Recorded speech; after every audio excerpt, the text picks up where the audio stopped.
welcome to 2024 Season 2 ProBots. I'm your producer and host, Drekken, and we're back. We're back again. We've got new bots, a new stream, a whole new ProBots.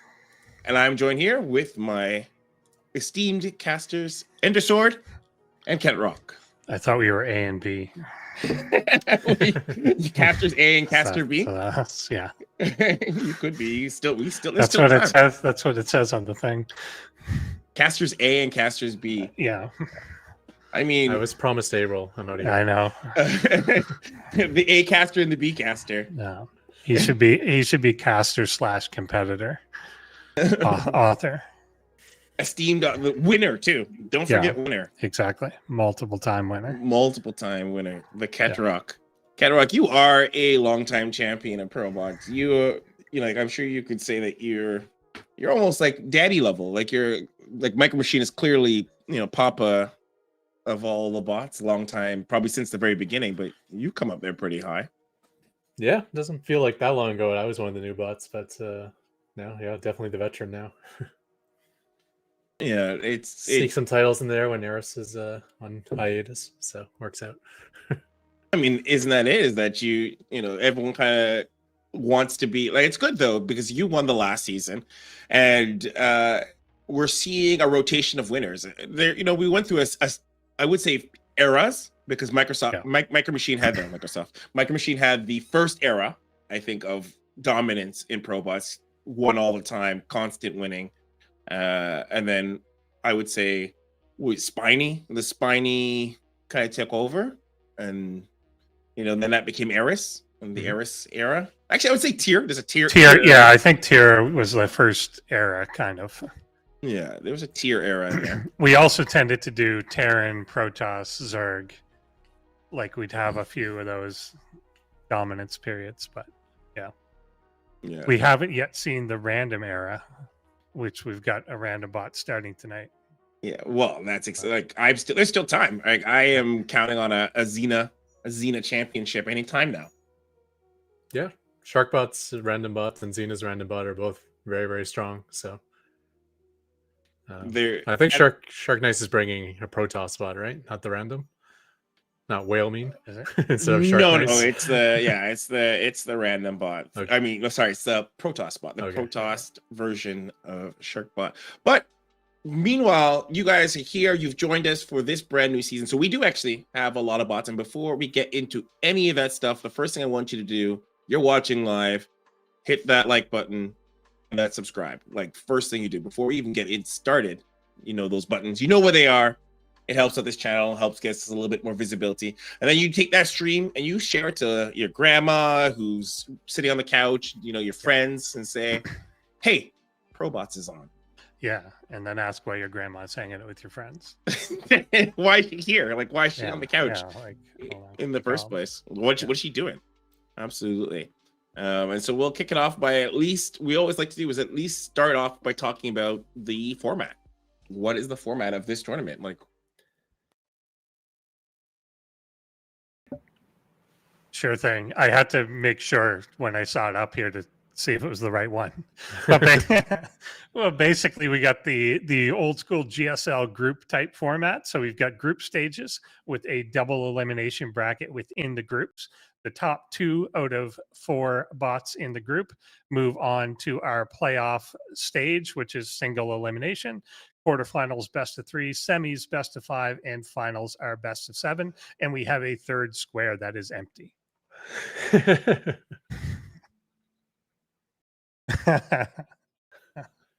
Always talk about the third square.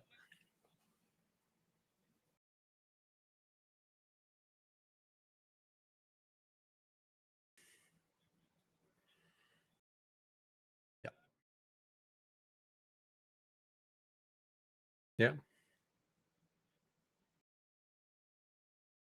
You're a longtime fan of ProBots. If you've been watching ProBots for some time, we've gone through a lot of iterations of, I would say we've come a long time from watching VLC and trying to stop and start it. So yeah, that was a terrible period of time. We come a long way. Last season they only had 2 squares.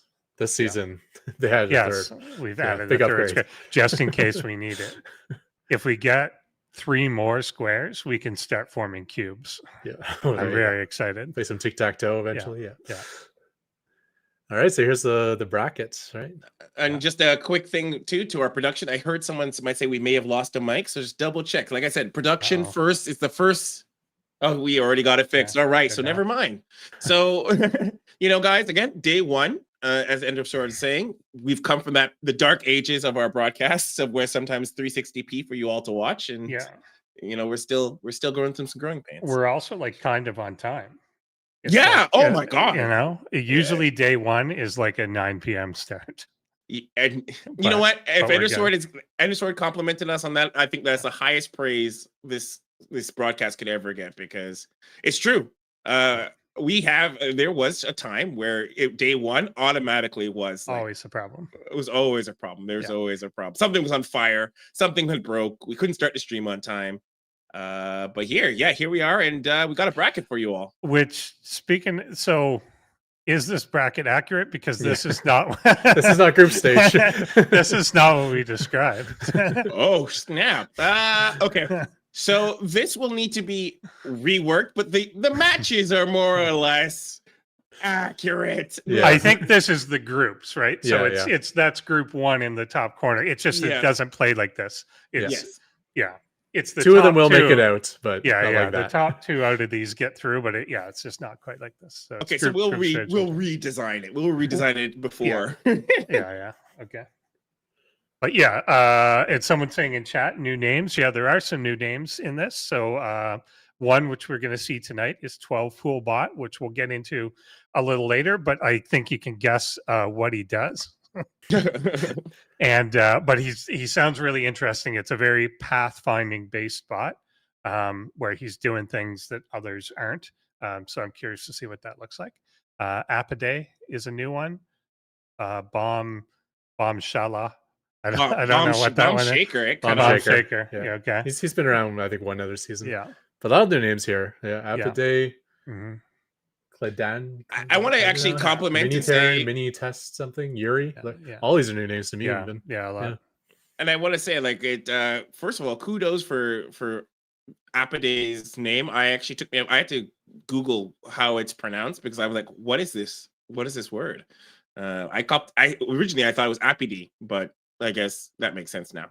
It actually means like bee pollen, or pollinization by bee, if I remember correctly. So sounds like a Zerg. It must be. It does sound Zergy.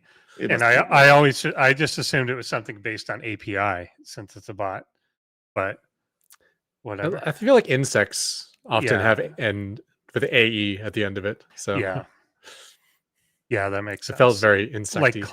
Like classifications of insects, I think. Mm-hmm. Yeah. So that's a bracket. We'll have that fixed. Maybe not the next round, but during break for sure. It'll definitely be fixed during break.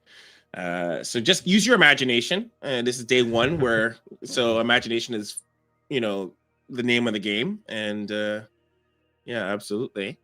So you'll also, for you tuning into, you'll see that we got our new ticker, and it'll tell you where we are in the brackets. We got a lot of fun things. I'm looking forward to show you all. So why don't we even talk about the matches? We can talk about the matches. So we just saw the first one. We just talked about the first one, which is my brain is already frozen. Ketroc versus T-Bone. Yeah. T-Bone.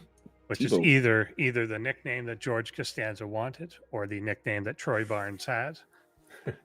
But if you're a football player and your name starts with T, your name has to be T-Bone. But here we've got a random player, and I don't know too much about them. We've seen, well, certainly not in ProBots yet, but random is always fun. Random tends to lean cheesy just because it's hard to come up with that many builds.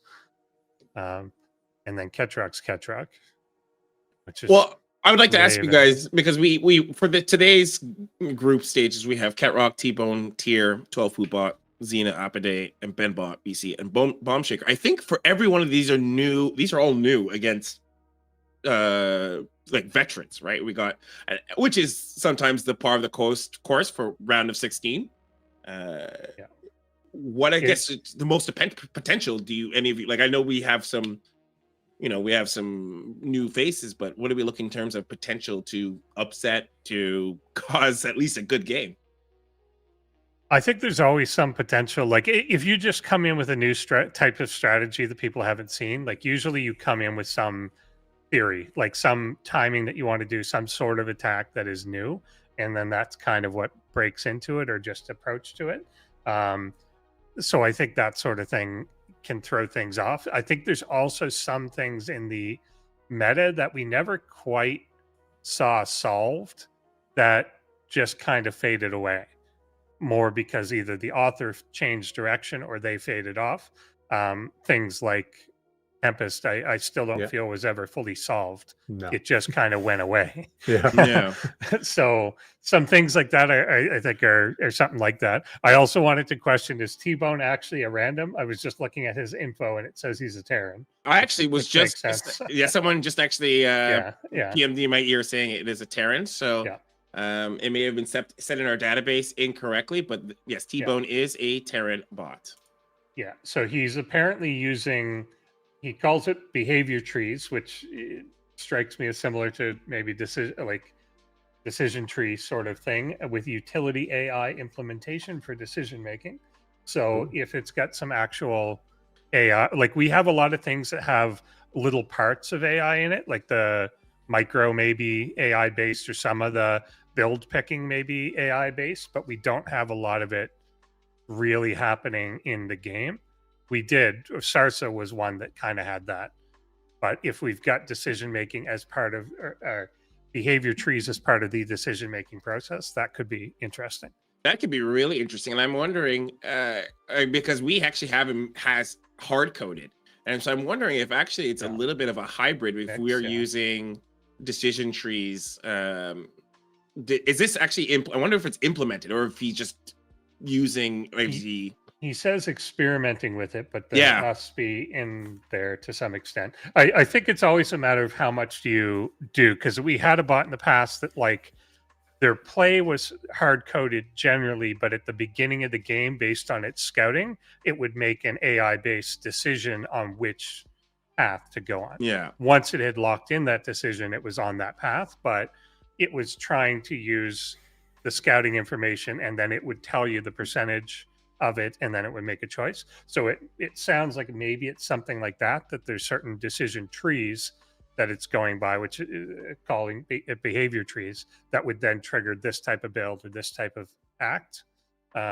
So that makes sense. The hybrid approach, I think, makes a lot of sense in this type of thing, because pure AI doing it. I mean, again, Google put the resources of its whole company into it, and we got an alpha star a little bit janky. Yeah. So that's tough, but making a hybrid certainly is something you can do. Why don't we see a little bit of the stats while we're talking about it? I think that will, because we actually have it set as hard coded, but I guess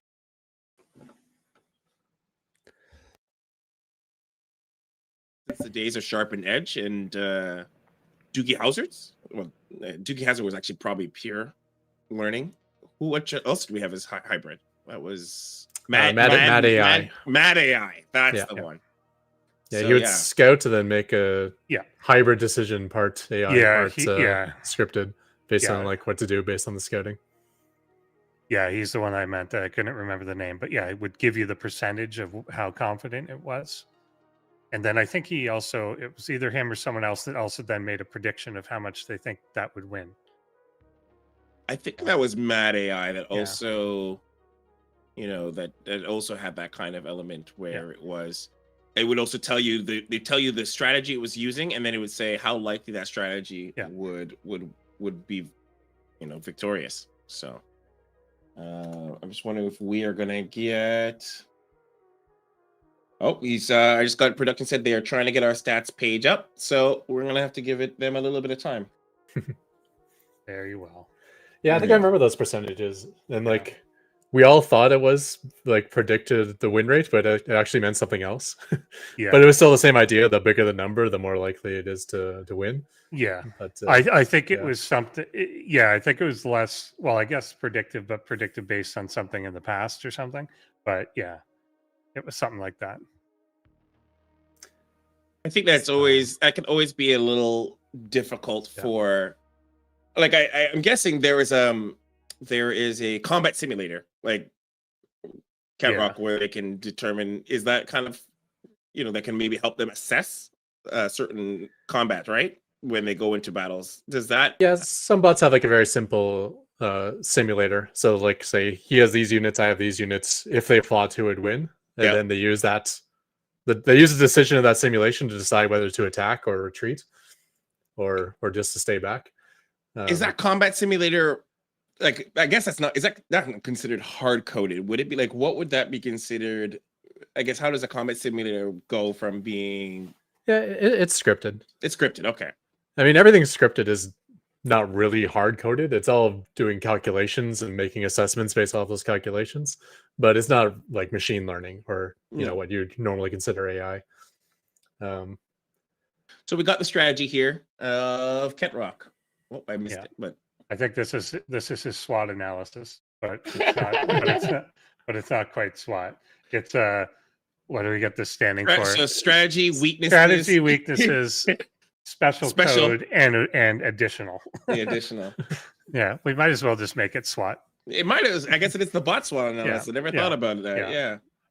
Strengths, weaknesses, opportunities, threats. Yeah. So this is So everything coded from scratch, so it won't share noticeable tendencies with other bots. What does that mean, Ketroc? Well, some bots use the same frameworks. Will have like similar similar builds, like things. So, if you code everything from scratch, then everything is unique. So in that way, it won't look like other bots. So so Ketroc is mostly a minus, but in that at least it makes your bot unique. So it's a plus in that regard. Yeah, it's not like the other girls. I mean, isn't that like, isn't that more painful? Like if you wouldn't, to make it all from scratch, isn't that maybe more work than is necessary? Well, for Java, there was no other option. Yeah, no other option. But it is definitely more work. But like if you say use a resource that figures out where to place structures in your base, then your bot's going to kind of look like a lot of other bots that use the same resource, use the same library. So like just little things like that, and can make bots look similar. Does that give you that? Is that beyond uniqueness, or is there a strategic advantage to that? I don't know. What did I fill this in for? What was the question? I'm even answering. I don't think I meant it as an advantage. I think this was under a fact about this was under special code. I think. So it's and then you were like, it's all special. Everything's special. Yeah, I filled it in quickly. Yeah. I mean, I could definitely see it having certain advantages, like particularly when we get some bots that will try and actively exploit idiosyncrasies of certain things. That if every other bot acts this way, then you can counter it. If you've got one that acts in a unique way, it's harder to counter program that. And then now we got T-Bone, which is something we've never seen T-Bone. So let's take a look at that. Well, I guess this is the strategy. Yeah. Parent bot, which will initially focus on bio. I want to read this whole thing, but I think it's going to change before I get through it. Early unit browse and TVZ. TVZ has a decently timed drop, which includes elevating up supporting units. Oh, so like ferries units into the opponent's base through a drop ship. That's nice. It actually stayed. Actually, I was impressed. I too actually thought I was going to switch. So let's see what kind of weaknesses do we have, or a weakness? It's not good against roach bushes. If game turns into a macro battle, army is inefficient as no support for higher tech units at this time. That kind of makes sense. So if he's trying to do kind of in base, kind of drop elevator type timings, then he's not going late game. And what's the special code? And special code is essentially what everyone. I guess this is going to be the. Yeah, this is the part I was talking about before. So behavior trees to coordinate some attacks. Utility AI implementation. Yeah. Is that like a utility as in like what is that?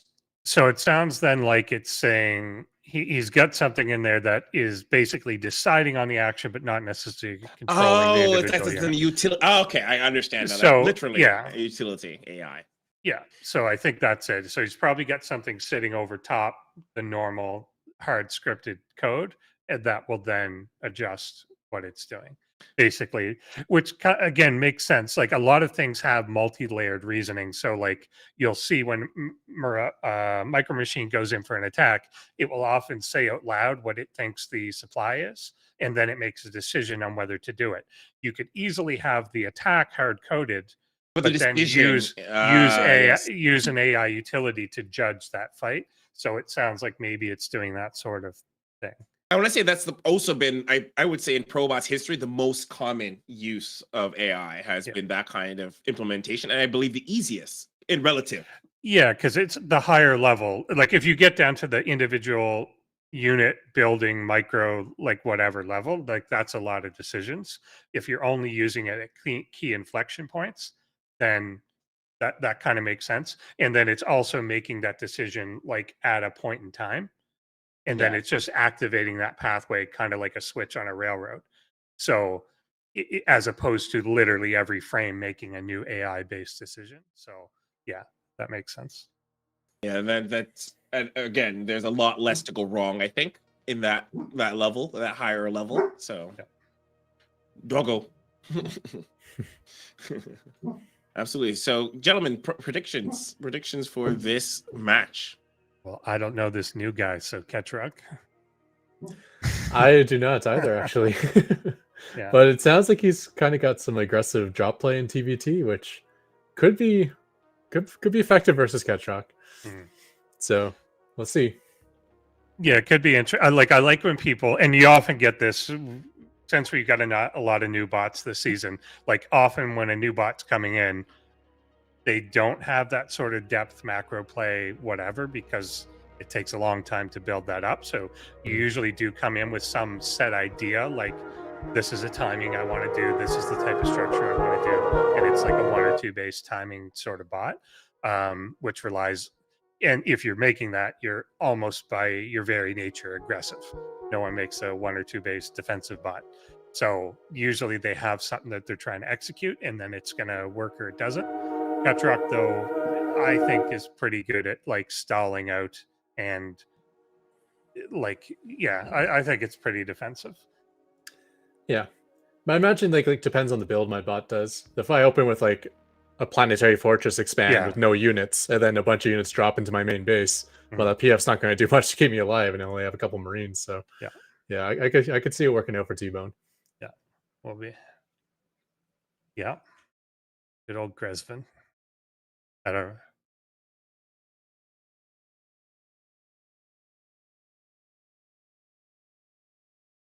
Yeah. Is the lighting fixed? Ooh, I believe now we have all the lighting fixed. Okay. I believe we were at. Yeah, I agree. Yeah, we'll see. That's weird. There's a dog on Gresvin, and then it barked. Maybe that's the Gresvin dog is the one that's barking. Yeah. Okay, he left. I guess not. Yeah. So there's 30 seconds left on the clock. I'm ready for the games, but have you guys been playing Battle Aces? Is that the new RPG everyone? Yeah. I mean, RTS? Yeah. Did you have you tried it? I guess not. If you ask. No. I played that in the couple weeks that it was in beta. It's closed now, but in the couple weeks it was a beta, I probably played more than 9 months of Stormgate. Ooh, that is not a glowing. No. Is it that fun? It's fun. It doesn't have the same depth. We'll talk about it later, but it's really only the unit control and micro. Wait, is that David Kinn's game? No, yeah, it's David Kinn. Oh shit! Yeah, it's David Kinn's one. It's really fun, but they're short. Really? Every game is like 5. The maximum is 10 minutes, but most games are like 5 minutes long. And maybe I won't do this on stream. I poo-pooed it a little bit when I first saw the thing, but we'll have further discussions. We'll talk about it in a bit. I'll let the caster take it, guys. Yeah, let's jump in.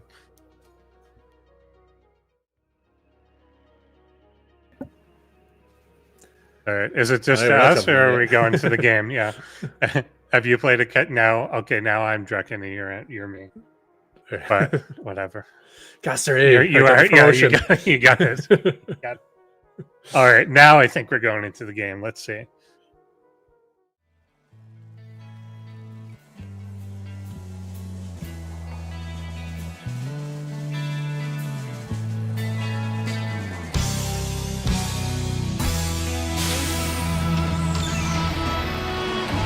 Ketroc.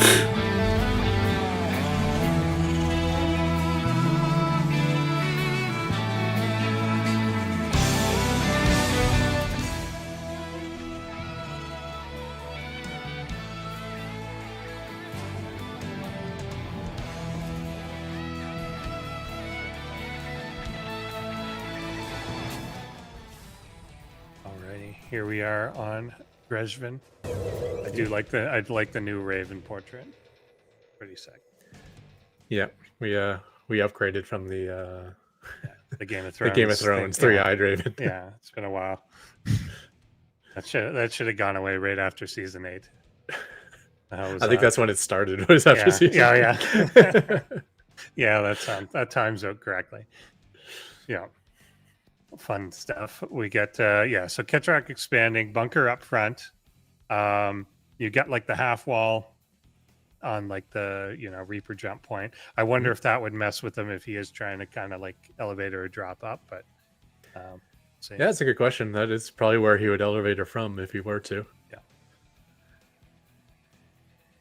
Yeah, right away I can see T-Bone's doing speed mining, so it's not like a super basic bot, that's for sure. Yeah. In fact, the fact they qualified, it must be at least top third of the bots on the ladder just to get into ProBots. So yeah, and it's often hard. Like when we have new bots here, it doesn't necessarily mean that they're literally new. They may have been on the ladder for a while and now they've just gotten better. But some of them then are double supply block by both. Yeah, but soon resolved. Wondering what happened there. Like I see my bot building 2 depots at the same time, so I think it was kind of broken for a moment there and then snapped out of it. Be interesting to see the logs on that game. Yeah, pretty similar expansion timings out of both these bots though, and they both went double gas, so quite similar up until this point. Worker counts are about the same. Getting some, so a couple cyclones and a tank on Ketroc's side, and we're getting the bio on T-Bone's side, and the starport is there. So if it is going to be something droppish, then presumably will be medevacs. And there's one. Yeah, it doesn't look like Ketroc went for like the planetary expand, so there is some units on Ketroc's side, so there will be something to defend with, which I'm happy about. And up to 4 cyclones now, although these are not the same cyclones from the past. They're pretty weak nowadays. Yeah, tank for support too. I think the positioning will matter a bit. The cyclones, even in a slightly weaker state, if they can get on the medevac itself, that can be annoying. Like things obviously need that support if he is going to drop in. Moving across. Yeah, is there medevac on the way? No was... drops yet. So just going to poke the front. We'll see what happens when he sees the bunker and the siege tank. Oh, I take that back. Ketroc is going for a third, so fight may not be at the bunker this year. Third base out of T-Bone as well. Oh, here comes the drop. There's the drop. But again, these cyclones may be in position to just grab this. Yeah, I think it's just out of vision. Now they're spotted. Yeah. That's that's not good. Yeah. So that definitely, there was a tank in there plus some bio. So I think it was a tank and 4 Marines. And pretty short work here as all these light units are killed by the 2 tanks in the back, assisted by the cyclones. And I think just a rough start there. T-Bone is expanding to a 3rd base, so it's not going to be limited just to like a 2 base all-in timing or anything. Yeah, very solid economy on the side of T-Bone. Worker count is actually ahead of Ketroc's, and 2 base. So 2 base all-in timing. Yeah, very solid economy on the side of T-Bone. Worker count is actually ahead of Ketroc's, and 2 base all-in timing. Yeah, very solid economy on the side of T-Bone. Worker count is actually ahead of Ketroc's, and which is a little shocking. As you say, he doesn't have the ability to use late, like high-tech units. Yeah. So, like, he has a strategy going for a long macro game, but at the same time, he's using early game units only. So, Yeah. you probably want to have a nice, good start and kind of balloon that out of control. I think that would be the key to victory for T-Bone. Yeah. Yeah, I think just kind of ran into a brick wall there with this expansion and everything just perfectly in place. Is if that gets up and like landed in the base, I think he has to do 2 trips. So I think the medevac was going to drop in, and it looked like the rest of the units were swinging around for like a pickup and get dropped in as well. So I don't know. That would have taken a little while, but yeah, would have been nice though if you got in there. Yeah. Pick off at least say 2 or 3 SCVs, and then trade your units out with the Cyclones. Even if the trade goes poorly, it's not the end of the world. Losing the entire medevac full of units is pretty as close as you can get to the end of the world, we'll say, for that attack. Yeah, pretty much. Looks like Ketroc is moving out now with the Cyclone tank supported army. Yeah, and may find this base. Tanks are so hard to deal with in the bot meta. It's very similar to Tempest, and where you can't see them all the time, right?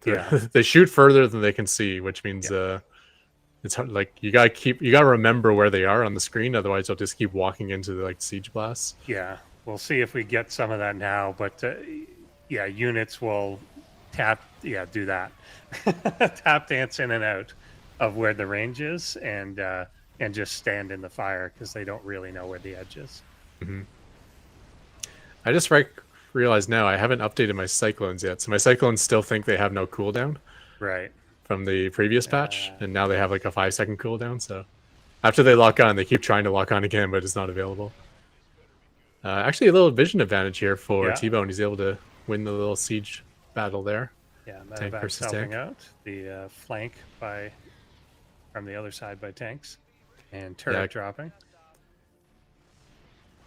Ketroc actually moving his tank forward as he had the sight advantage, but as soon as he sieged up, he lost the sight advantage and then lost the tank battle. So another little tank victory goes to T-Bone, but his army size is quite small. That's his final tank, and it's under threat. Meanwhile, Ketroc is attacking from both sides. And now he's able to move in. Yeah. Get that blast. To go after the medevacs there instead of the tank, but it finally does go down. That one tank held out for quite a while. Yeah, like back from the old days when I was having like pretty epic battles versus Micro Machine, I found a lot of it came down to tank fights. So I put a lot of effort into that with my bots. So whenever I recognize that my opponent's doesn't have vision range for his tanks, I'll like sneak my tanks into his tank range and then siege up, and then if necessary even use a scan to get the blast off. So my bot is pretty strong in the tank versus tank scenarios.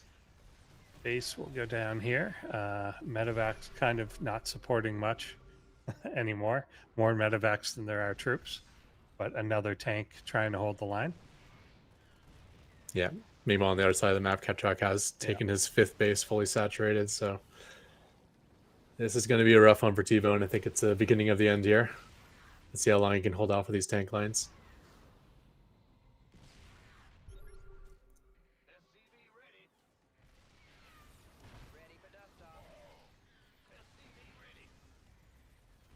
So once again, using the scan there to grant vision in their tank versus tank fight. If the Cyclones are really fixated on the medevac side, if they just kind of jumped on the tank, they could take that out pretty easy, but they do seem to gravitate towards taking out the air. Yeah, I think they're willing to step into certain amounts of danger. I don't think siege tanks is one of them.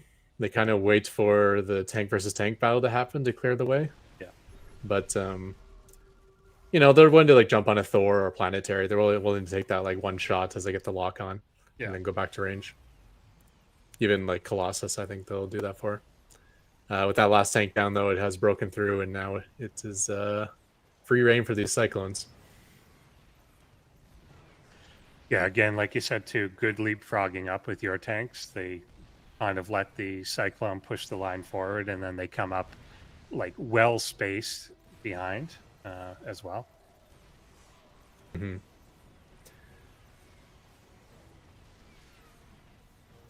Yeah, actually, I think it's like the mass cyclone strategy that my bot has chosen. I thought he was just going to make like 3 or 4 like safety cyclones, but like this is a lot more than 3 or 4. Yeah. The only air units are a couple of Ravens for detection, and I think it's tanks from one Tech Lab factory, and then everything else is just purely being spent on these cyclones. Yeah, see if he goes up now. Obviously timid to go up with the tank there guarding the ramp, which makes sense, but eventually, yeah, they're getting brave now, and eventually swarming over everything. And yeah, so T-Bone hit some obviously unfortunate running the medevac into a bunch of things that are really good at killing medevacs very early. And the map shape, of course, has a bit to do with that, with the third right in front of the main. So that's something that always has to be considered when you're deciding on your drop path. Is this somewhere that someone's going to be? And in that case, yeah, the answer was yes. Yeah. Or you got to attack a little bit earlier, when no one would reasonably have a third base. Yeah. Yeah, very interesting bot though. It's got some neat stuff. I like to see that drop be a little bit more successful. See how it works out. See his unit split well. His composition looks interesting. I think he'll actually give 12 pool bots difficulty if he doesn't make it past Ketroc. So yeah, that could be. I'm trying to think ahead. So our next map is going to be Oceanborn. I'm trying to think the placement of the third on that, if it's like off to the side somewhere. I think it's similar. Yeah. But if the shape's just slightly different, yeah, and he's heading towards the back of the main, yeah. Because he wasn't that much into vision, just a little bit further to the south, and he would have snuck by without being noticed. Very true. And yeah, I think if he's going for that too.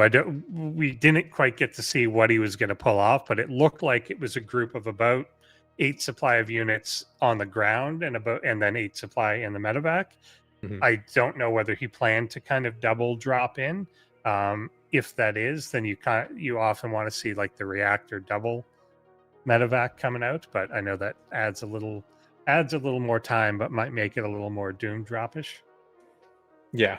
Like depends what he wants to accomplish, but hopefully I don't know. Making a bot smart enough to like swap add-ons around, which you gotta do a lot of if you want to have like really crisp opening for TBT, can be difficult to code unless you specifically hard code it.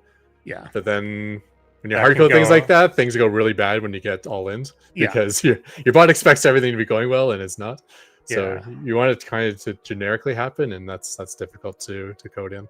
Yeah, we've seen that in the past for sure, that somebody hard coded in like a swap of the factory and starport, and then in the time that they were both in the air, I think it was the reactor got killed, and then both just floated for the rest of the game because they didn't know what they were supposed to land on.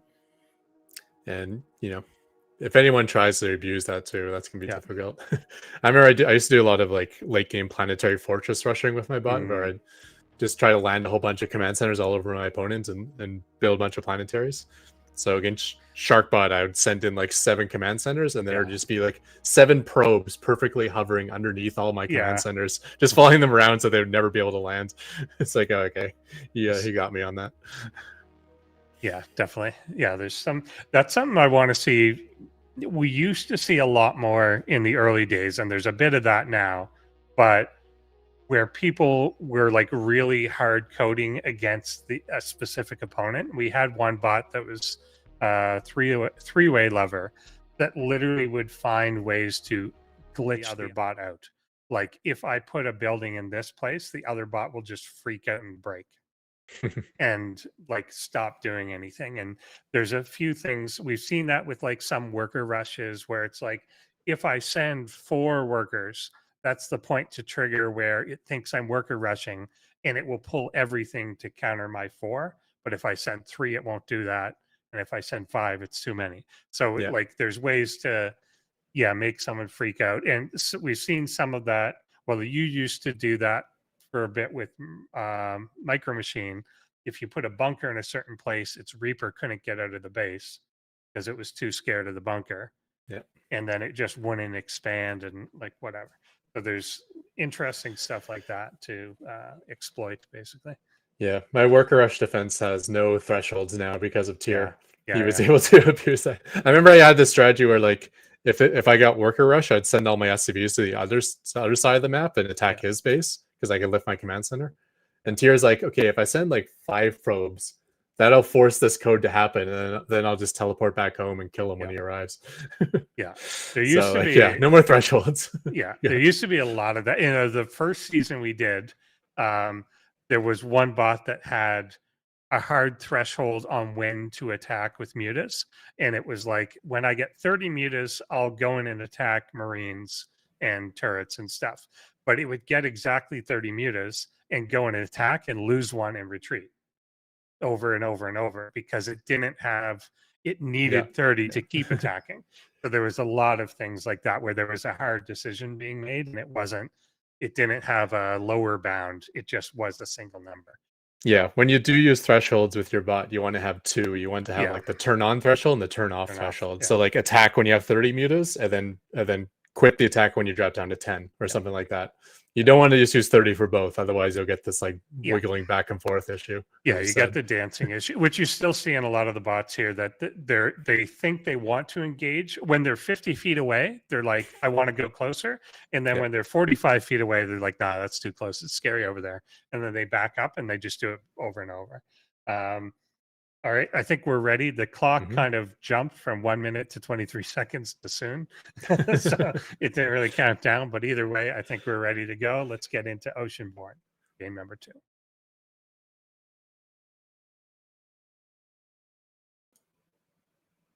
And if I stay silent long enough, that will happen.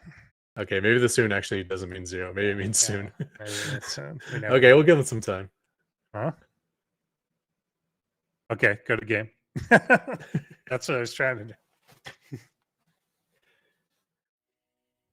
There we go.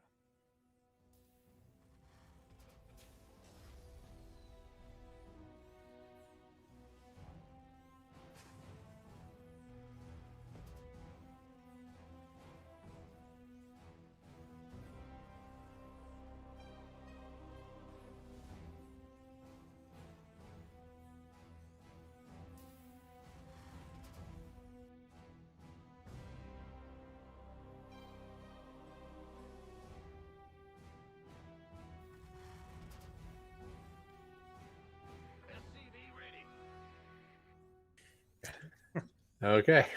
So I guess that's the intro.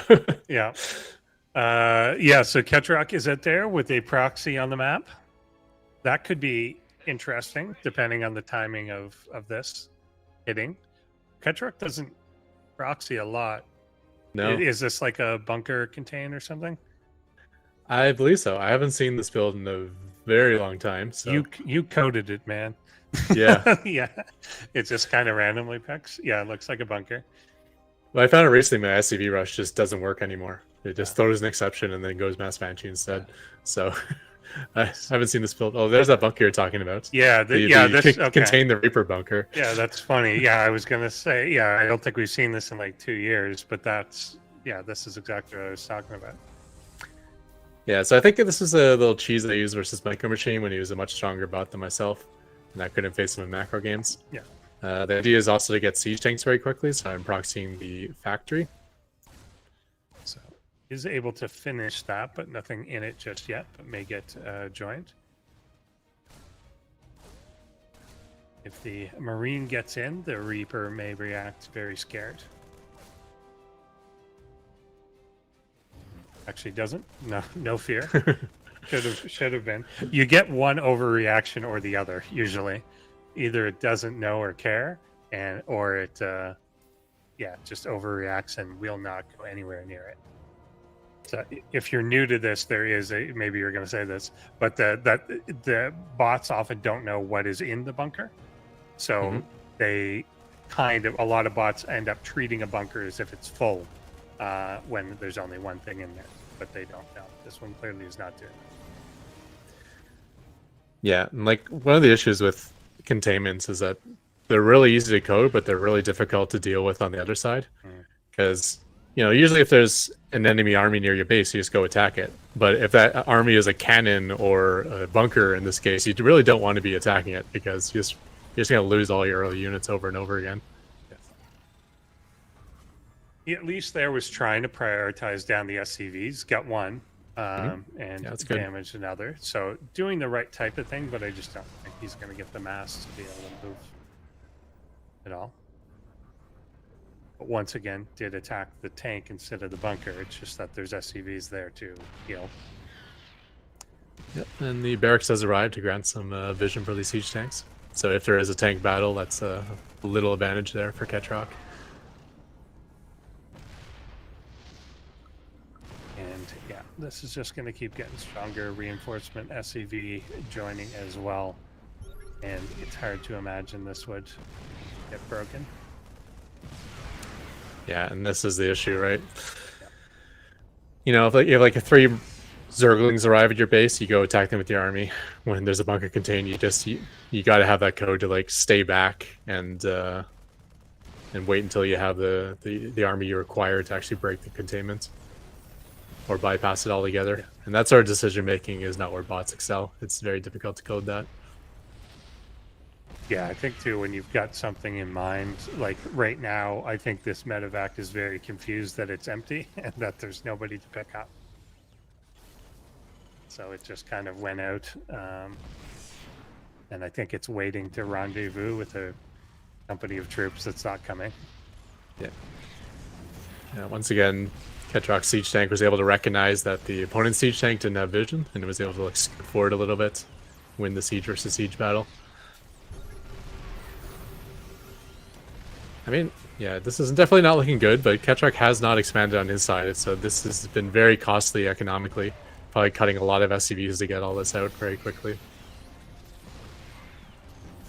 So, definitely worth it, as it's working out very well, but you can take some losses and still break out of this and be ahead. Yeah, I get the feeling there's no backup plan, though, for T-Bone. Just kind of doesn't know what to do. The real decision that's hard to make is you've got something on your front doorstep, and the correct response is usually to, like, switch or accumulate things and not go out and attack. But it's so hard to make that decision of when. And usually, very often, there is no right answer. So either you'd accumulate forever because you never get ahead of what they've got out there, or you just stream everything down one unit at a time.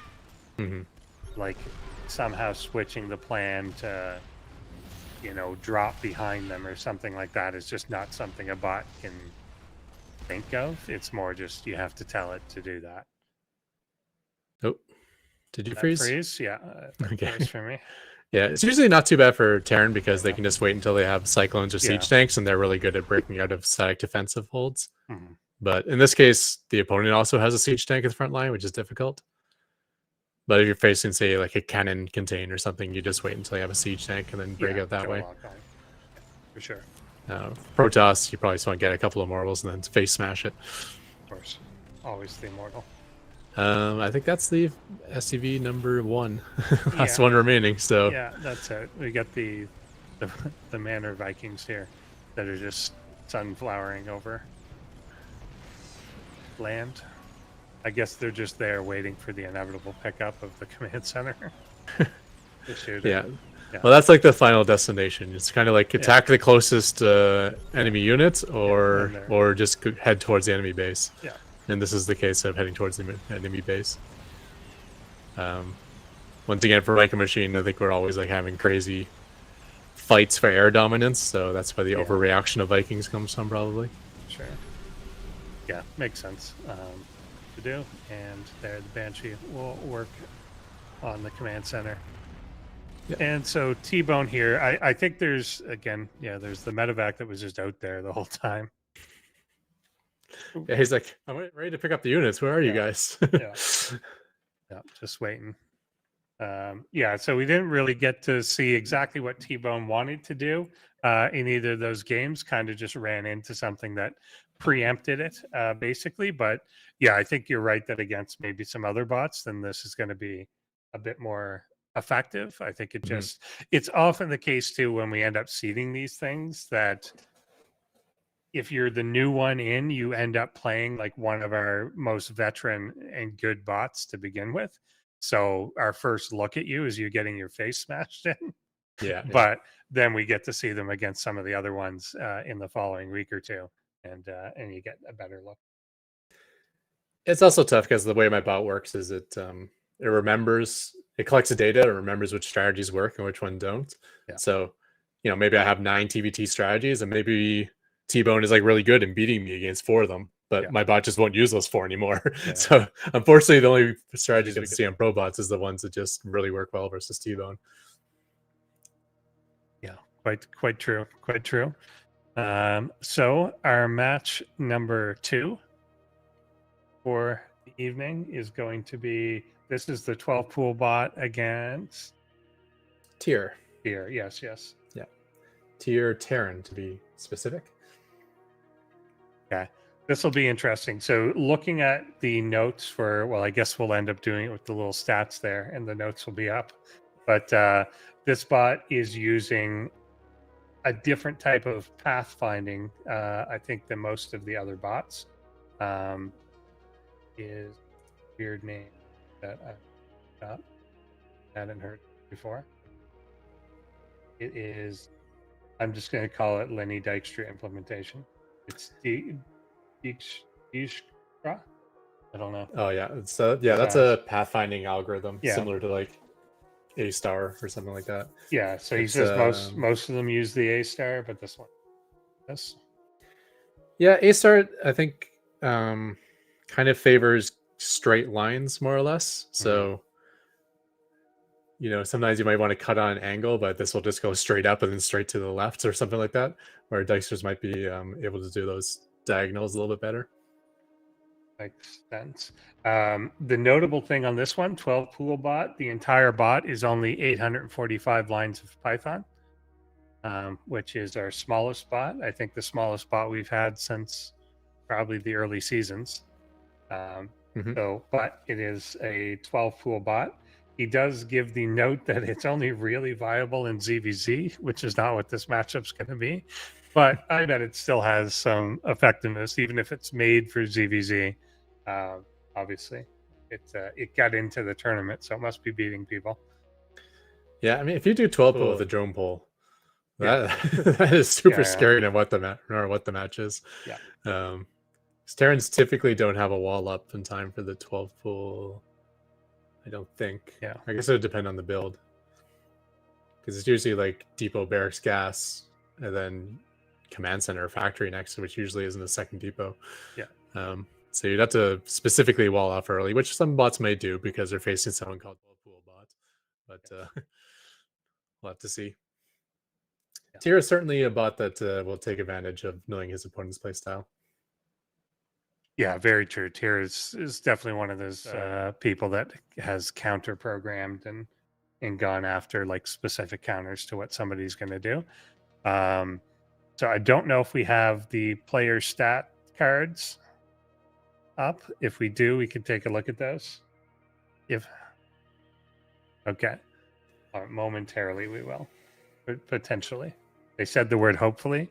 I believe in hope. Yeah. Re-elect Obama or whatever. Which weirdly sounds like it might be a possibility soon. But so Tier is one of our longest term bots, but I think Tier's always had like all 3 on the ladder, and it's had a random version. For the first like few years, we always had Tier as the Protoss player, but recently has switched to the Terran for ProBots. Yeah, and the interesting part about that is I think one of the major reasons he brought his Terran is that his TVZ is actually very strong, to the point where he, I believe, completely crushed Eris in a macro game and knocked him out of a tournament. So with Eris's return, it'll be interesting to see like who's developed since then. I think after that tournament, Eris was able to take the advantage again over Tier, but maybe Tier's TVZ is looking super strong again. Let's find out. If I remember, was it him that was doing like mass Ghost? Yeah, he was using a lot of Ghost and a lot of let's say static units, like siege tanks, liberators, Thors, things like that. So it's just kind of like the human playstyle, like of like the Turtle Terran late game TVZ. True. We did used to have an Avilo bot in the first or second season. I forget wow. which. Yeah, it was, and it just did mech.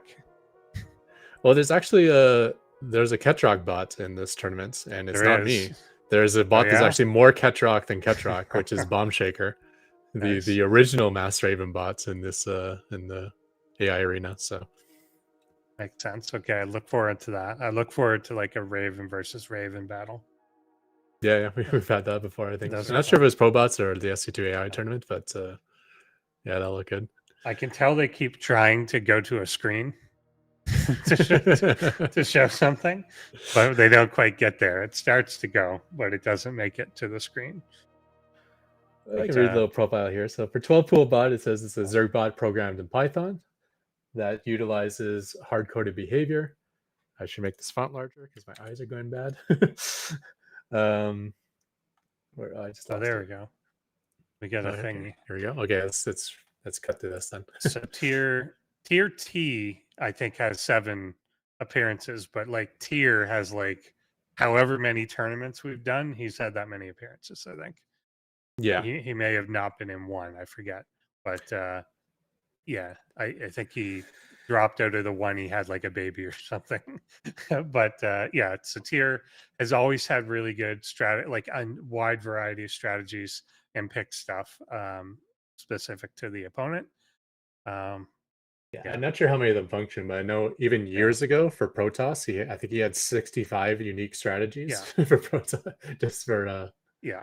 There were times when he was I say he, now it's a team actually, but originally it was just one person, Simon. Then would actually do like a ProBots thing one week. The audience would suggest a build, and then he would code it in for the next week. Like, yeah. And one of those was the Proxy Tempest that worked out really well. Yeah. So yeah, Tier has its own build system, task management, and has their own server with test games. So yeah, fun. So yeah, this is yeah, we saw Proxy Tempest last season, didn't we? I think it was yeah, I think Sharkbot was pulling it off pretty well. Yeah, I think so.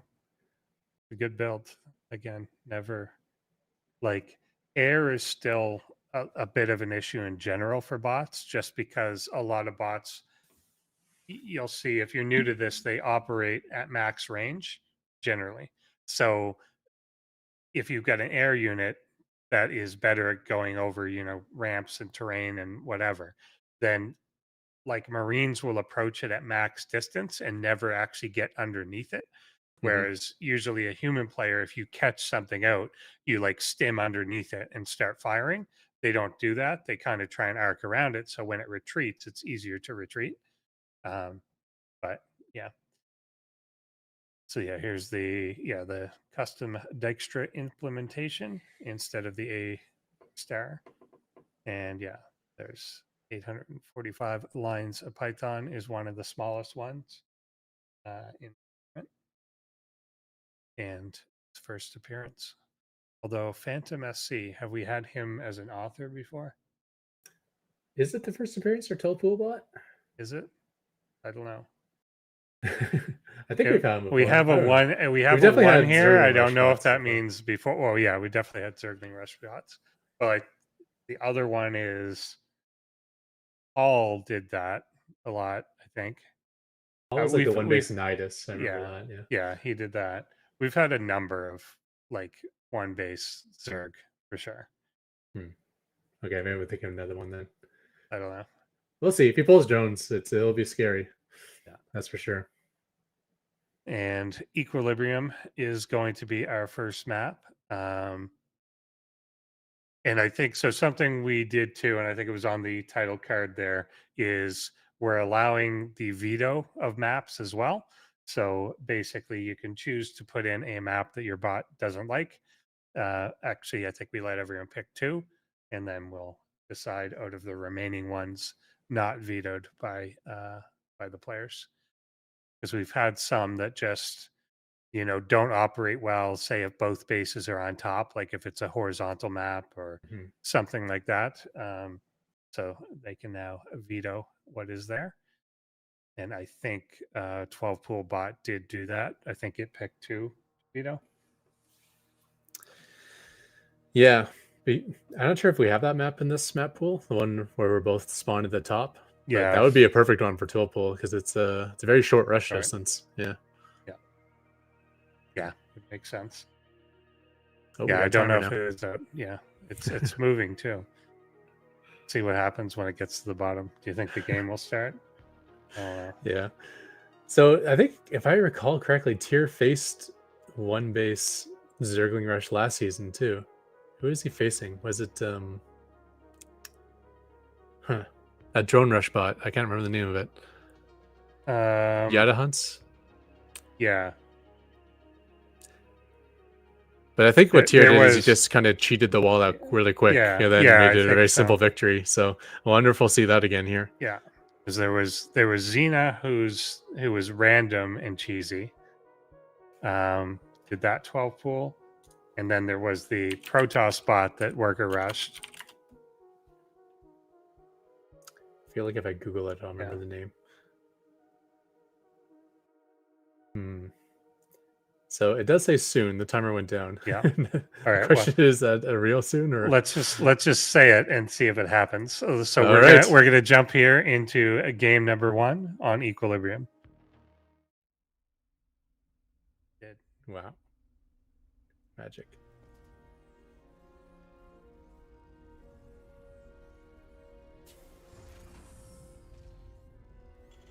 Tyr.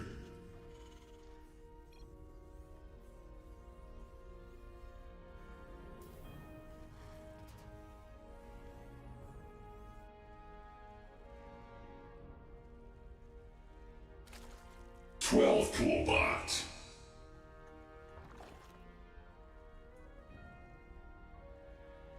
So it just is this map, right? The one with them both on top. Oh yeah, yep. Yeah, I forgot the name of it, but yeah, okay. Oh no, this is a different one This is than a the one different that's one. in the current ladder season Yeah. on for humans at least. Yeah, I don't know what that one's called, but this one we did have in ProBots last season. So yeah, there come lings out on the way. More being made. A queen being made. Oh yeah, And Tyr there- knows. Yeah, and there comes the wall. Maybe he just wants to have like 45 supply available at the start of the game, or maybe he knows what's coming. Yeah, we get a Reaper coming behind. The lings haven't quite made it yet.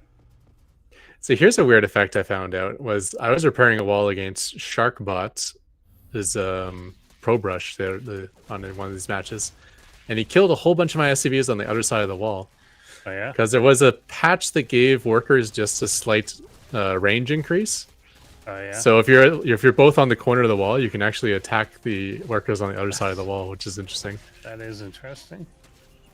That Reaper just going ham, able to jump back up to the high ground. I don't think that Reaper's probably smart enough to know that it's jumping to high ground safety. It just is retreating Yeah. and it works out. Yeah. So with better luck, maybe 12 Football can corner that Reaper. There's actually an expansion for 12 Pool, so there's Yeah. a follow-up. See if he puts any drones on it. I suspect maybe no. Again, out of the 845 lines of code, how many do you think are macro game oriented? That is true. Yeah. Trying to see if he kind of moves any different. Like one thing that was kind of obvious, which often goes wrong when someone does fully wall off on the top of a ramp, is that the bot then goes and runs in a corner because they don't have vision to get up there.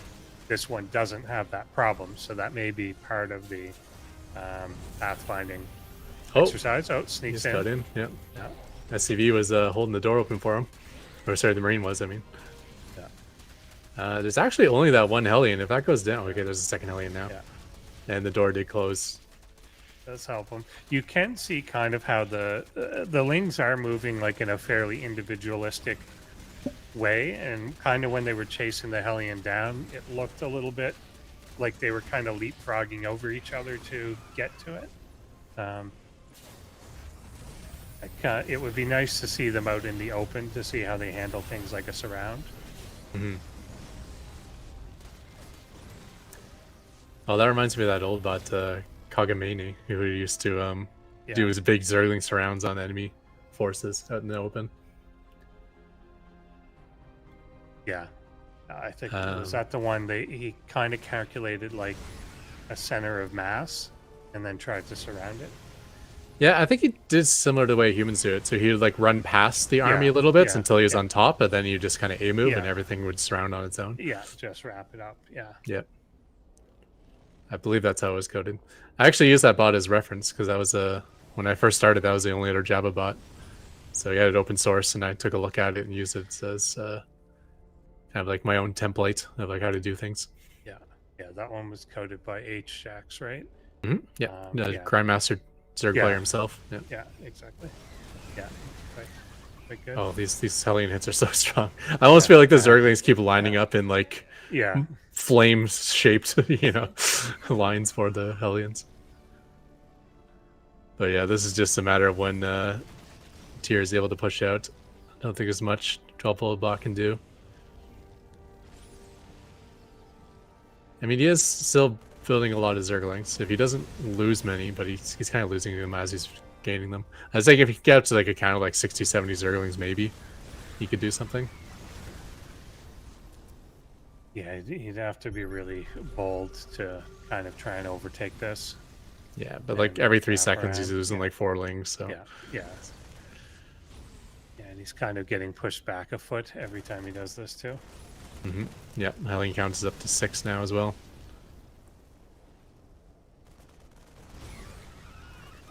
See that Hellion that's selected at the moment has 11 kills. That's probably average for all the Hellions. Yeah. Looks like the Hellions just want to defend the third base, so they kind of have like their range threshold. Once the army gets this close, go attack them until they flee.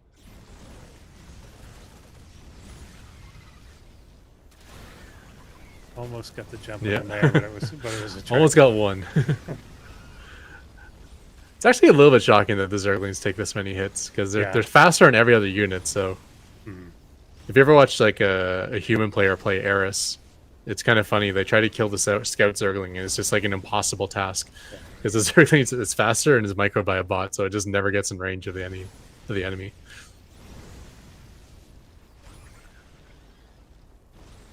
They're doing a really good, like they mill around so much that they're spreading the damage out. Yeah. Just completely, quite equally over time. I'm guessing it's one of those things where, like you said, it's only a few hundred lines of code for the spot. Yeah. It's probably one of those things where it doesn't have any memory of what the opponent has, so it just goes based off of what it sees. Yeah. So as the army arrives, he sees 1 Hellion. He's like, I can kill that, and he charges in. Then he sees 3 more, and he's like, oh, well, I can still beat that. And then he sees a bunch of Marines, and then he runs away. And he just repeats that process over and over again. He does, he does have that overlord there, but it must be. Oh, you're right. He does have vision. Okay, so I don't know why this is happening. It must just be a range thing. I think it's actually maybe partially what I was. This will end it. Maybe kind of what I was saying of like the distance that it feels safe 50 feet away, and then it gets scared 40 feet away, and like it keeps walking forward, and then they move back. Yeah. I thought the Hellbats might have actually been good for 12-pool bot. Yeah. Because maybe he'll stop taking hits because they're so slow, but no, he's still willing to walk into range and take hits. So, unfortunate. 153 Zerglings down. Okay, let's do Price is Right bidding on... and how many by the end? Yeah. He keeps adding pools, so we're going to get more capacity. He stopped... Hatcheries, Yeah, sorry, that's what I mean, yeah. This is 12-pool bot because it makes 12 that would be funny nice. pools. Yeah. He hasn't droned any of them or anything, but presumably when he mines out, he may be able to take it. Yeah. But yeah, let's see. I'm going to say 254. Oh, wow. I was much higher. I was thinking like 560. Oh, yeah? It's going to be my number. I keep thinking if Tyr decides to go, it will be quick. Yeah. So, I don't know. That's basically what we're betting on is when Tyr decides to attack. Because this game is well over. Yeah, if it's another 5 minutes or something, then that's different. But okay, actually finding another little path around here. We got something different at least. Obviously, it's far too late to do any damage, but he did find a way in. He's going to get some SCV kills here. Nice, but 5 or 6 SCVs go down. Now he's trying to run away, but he's cornered. able to attack into on the third now. Yeah, nice movement. If only this was happening a long time ago. Yeah. Yeah, I think he was too fixated on what was right in front of him. It wasn't until he moved away that he could see another path. Is Tyr gonna go? Tyr may just max out before he goes. Yeah, not sure exactly what his threshold is. Again, his TVZ is very strong because he has that like turtle style that works very well versus Eris, and that could just be how all of his TVZs are coded. But as I say that, this looks like it's going to be the push. This will be the one that wins the game for him.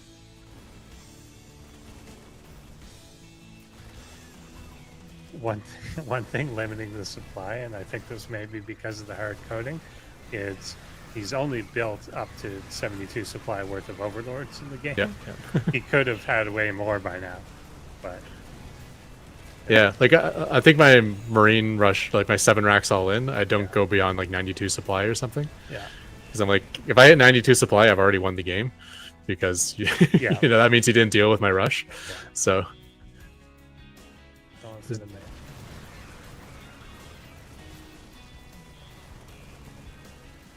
16 more. What's our lane count at? I think you got it, based on the Price is Right rules. Yeah. It might be closer to my guess, but yeah, that's definitely higher. But yeah. Yeah, you'll even be closer, but definitely closer without going over.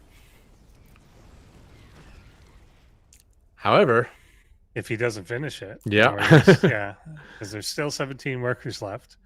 I think he's still attacking. I think he just doesn't know where the final base is, so he's checking one base at a time. Yeah. Obviously, the opponent's not revealed because he still has a hatchery. And there we go. GG. There you go. You're taking the long, patient way, but yeah.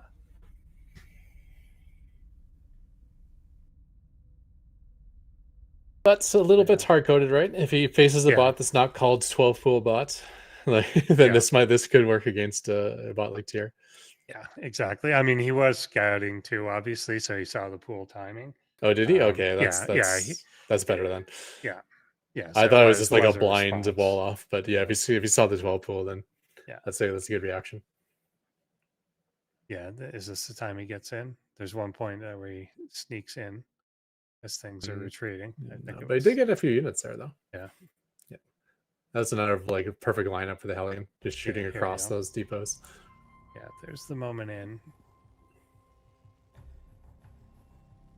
Yeah, if he was somehow able to get that Hellion down right away, this could have been a lot of trouble, because then there'd just only be one more Hellion this follow-up.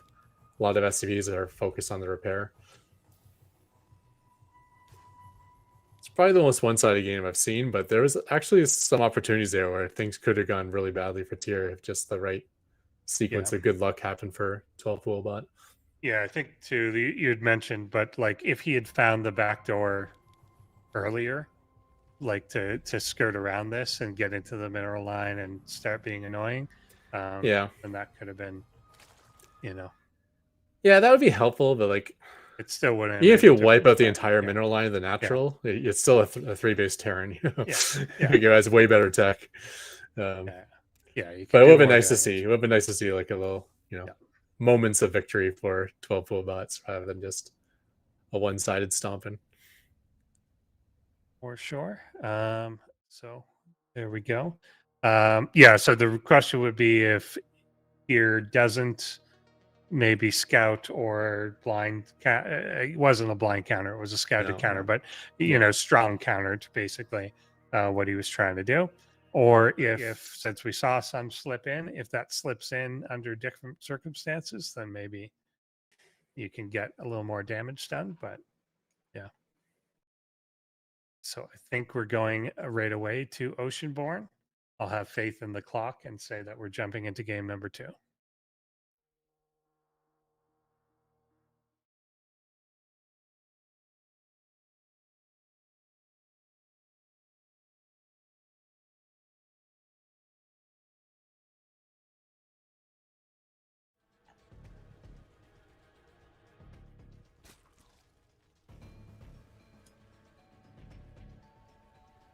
Tyr.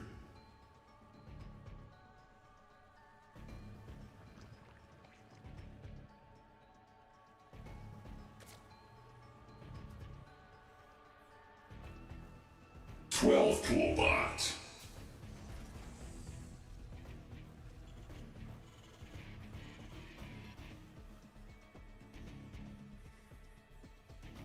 So I was thinking about it. I think it's Dovahkiin from last season. Right. Yeah. He You're was right. Ling rushed here, and Yeah. then we got to see this like scout with a fast wall off. Right. That's what it was. Yeah. Makes sense.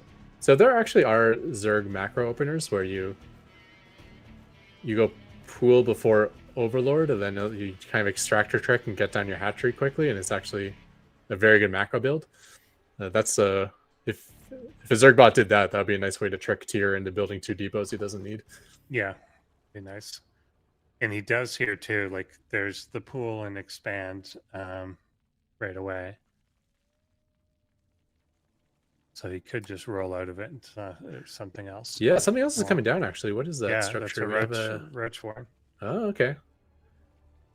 I wonder if Tier knows that this happens from 12 pull, because he's doing his fast wall off with a double depot.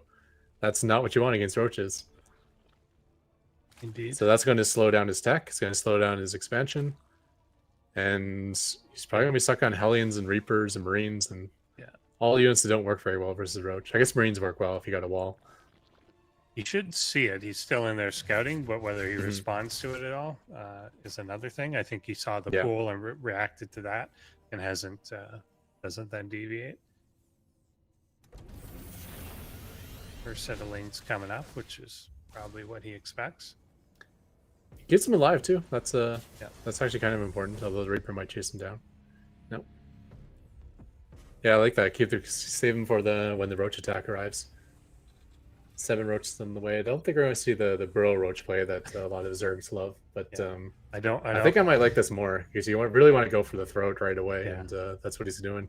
Yeah. I don't believe this word macro that he wrote, but I believe the word roach. Compared to 12 pool, this is macro. That was like a 14 pool. That's that's a late game for 12 pool bot. Yeah, this is basically a no regret macro game. Oh, and he's following up his Zerglings. Okay. I love the premise of this. You use the roaches to break in, and then you just flood lings. Through. Yeah, if you get one depot down, then you go. It'll be about the reaction time. How quick does he pull things to repair? And can he just wipe it down? Yeah, there's a triple Ravager rush in the human meta that used to be very much like this. Oh, look at that. He went Marauders. He knows. Yeah. Okay. Yeah. Tier knew what was up against. Very nice. All right. Yeah, very nice defense against both these cheeses. Yeah, so triple Ravager Rush used to use it to just bile down the pylon or bile down the depot to get in, and then just follow up with a huge Zergling flood. I did the Marauders now at good range. Early on, they got a bit too close there, and he was at risk of losing both of them. He went with the first 3. I kind of wish he may have gotten baited by like something. But had he gone with the 7 all at once, that may have been okay because the Marauders and Marine were really close, and he got one. If he had just been able to bop both of them, then that could have been trouble. Or of course, if you could bop down to the supply depot, then the Lings would have ideally very good time against the Marauders. Ideally, I think that's what he wanted to do, was to get 7 and just hit and Ling flood in, but now the door's closed. But very good attempt. 2 very strong cheese attempts out of 12 pool bot, and 2 very strong defenses out of Tier. So assuming, I'm not sure how the bracket groups work, but if the lower bracket is T-Bone versus 12 pool bot, I now think it's looking good for 12 pool bot actually. Yeah, because both those cheeses look very, very strong. Obviously 12 pool is great, and I love the premise of this build. Yeah, I think it'll work fairly well. Interesting little sneaky third base out of Tier. Yeah, I was wondering if he's going to end up seeing that. Doesn't look like it. Yeah. This is small enough of a force too. If he gets a good jump on this, he could take it out. But it doesn't look like he's planning to go. But I think if he knew the full extent of what was there, he could surround that. Yeah, I mean, they are long-range units. They can kite backwards. But I don't think it's a concussive shell. And like, Yeah, no. that's just so many Zerglings. I feel like you could have stepped on it, but don't do it now. Don't do it now. Yeah, you can't surround them up there. Oh, as soon as those tanks siege, you won't know that they're sieged up. But they're not going to siege. Doesn't look like. I think Tyr actually wants to push out, but he can't get out because the lings are too close to the wall. So the wall is just staying closed on him. This could be like some like way to contain an opponent. I think we've seen that before, where like a single unit walls Terran in forever because they keep the door closed and then they can never expand. That's... Like look at those SCVs trying to transfer to the third. Just kind of just slamming against the corner of the main base. Nice. Yeah, if he was able to like see that, yeah, it'd be funny if he could contain them in here long enough that he just kind of builds up. This 12 pool bot, even though he's not mining from them, like has 4 bases. If Tyr ever decides not to attack though, and just takes a defensive stance and sieges up those 5 tanks, the first volley will kill like everything. Oh yeah, for sure. Because those Zerglings have no idea whether the tanks are sieging up or not. They have no high ground vision. But since Tyr wants to attack, they're staying unsieged.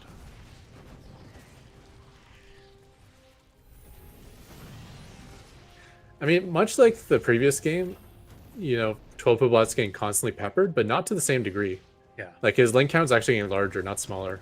Yeah. So these little high ground hits from Marauders aren't that big of a deal. It's like 4 Marauder hits to kill a single Zergling. You know, half their damage is versus armored, so they're not that great versus Zerglings. Yeah, if he just kind of accumulates, and he is now continuing to make overlords this time. I think last time he just stopped at a certain point, but maybe he stopped because he wasn't really accumulating anyway. Yeah.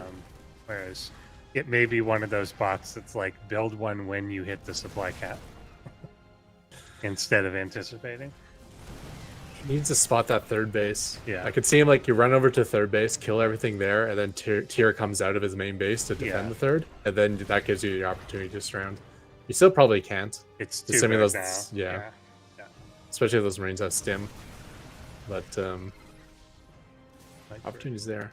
I mean, technically this is a 4 base Zerg versus a 1.5 base Terran. Exactly. Yeah. Yeah, that's it. If only he built drones. Yeah. Yeah, if he had a way to like move out of this and like transition to something, but he doesn't. The APM numbers are crazy for what they're doing. Interestingly, he is building more overlords this game though, so he's never getting supply blocked. Yeah.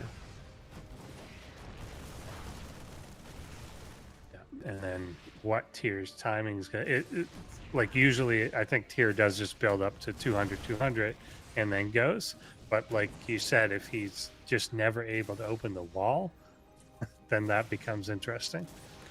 Yeah, then probably 12 pool will end up at 200 supply of Zerglings. Yeah. Like there's 0/0 speedlings, which aren't great, but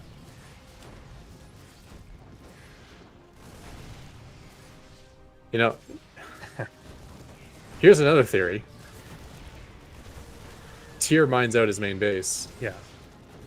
12 bot, even though he's not making more drones, will always have places to transfer his drones to. Exactly. So after like 20-30 minutes, you can still continue to make enough Zerglings to keep Tyr contained forever, and you'll end up with a huge economic lead. Yeah, that's kind of what I'm thinking may happen somehow, especially if that second base wasn't operational. But there's nothing causing him to lose anything on Tyr's side. So even though he could theoretically get attritioned out, there's no attrition happening. It's just he would mine out, but nothing is killing anything he has. Yeah. I wonder if like a 12 pool bot with like 7,000 minerals in the bank could deal with a maxed out Tyr, or whether that would still be no chance because it's 0/0 Zerglings. Yeah, I don't know whether you'd stream in to be able to kill any of this. I keep hoping that he floods so much, like he can see that, right? He saw the gas, yeah. So often you'll get something accumulate so much that the random movement pushes them into attack range of another thing, and then they divert. And that's kind of what we need to happen. But everything's leaning to the left here instead of to the right. Yeah. I wonder what made him trying to change his pathing up last game, where he like swung around to the natural base. Yeah. I'd actually, you know, if he's gonna win, which I think is probably not gonna happen, but if he were, I think he needs to keep these depots closed. Yeah. You know, from a viewer experience, I kind of want those doors to open and let's just get this over with. Yeah. But if we're cheering for 12 pool bot to have a chance, Yeah. I think staying here, keeping happen. those walls closed for as long as possible is the way to do it. Yeah, it's just the horde outside the gates. The tank moving to the other side there. Yeah, that's actually a big because- deal. It's a really big deal because it's stopping the accumulation as much. Yeah, like basically doubles the DPS he's doing Yeah. to the Zerglings. Yeah. Zergling Yeah. supply is actually going Yeah, it's even. Same teetering, even, but okay, there we go. Something caused this. really follow the Zerglings, kind of. Okay. Yeah, so some of them go over, and this could. Yeah, let's see. Can you put the genie back in the bottle? We're now at that point, like you said, the main is mined out, and he is now pushing across. But it's this. There's Yeah. literally there's no attrition because he's not attacking. He's just bouncing. So he's not killing anything. Yeah, like I knew the attack would go bad if he did it, Yeah. but the thing is, he's not doing it, He's- so yeah. he's just losing all the Zerglings for Yeah. free. That's I would like to see the units lost tab at this moment. How like insane is that going to look? Yeah. So the 10,000 to basically- 600. Yeah, basically the few that he lost at the very beginning, plus the 8 SCVs that he picked up just now. By the way, my 560 guess was for game 2. Just so you Yeah. know. Okay. Fair enough. Some Zerglings on the other side though, they got Yeah. left behind. They're going to work on the wall, Yeah. which isn't great because there's still enough SCVs inside to repair. It's fine. He doesn't need to kill the ones inside. He needs to kill the ones outside. At least this is some form of attrition now. Yeah, I mean, there's some hidden hatcheries. Yeah.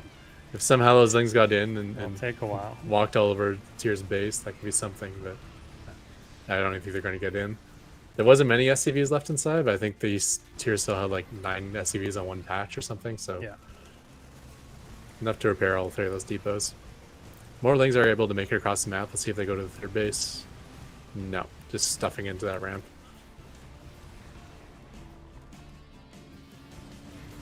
Okay, looks like it's going to be another 2-0. Yeah. Very dominant side of Interesting- Tier. Interesting movement, but same result. Here taking it. And now we're going to get a replay of the thing that happened the entire game. It's this first accumulation, though, which, yeah, we're going to see the dancing. But the first accumulation of the roaches, I think there was a small window of opportunity there. Yeah. Had they gone up together. But Like, especially if Tier didn't recognize. Like, if Tier did the same thing as game 1 and just handled it like he was handling a 12 pool, I think there would have been a really good chance for those roaches to do a ton of work. Yeah. Especially as they can kill the repairing SCVs on their side. But when they arrive and there's already 2 Marauders, that was like, oh. yeah. Sure. So there we go. We've got Tier with the 2-0, Ketroc with the 2-0, and I think we are jumping to a break before we get into the second 2 matches. So be back in 5 minutes. Sit tight. More bot action coming your way.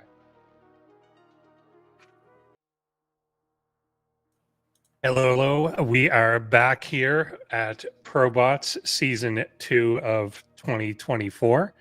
And we got some good matches here. A new bot with one of our random bots, Xena, coming up.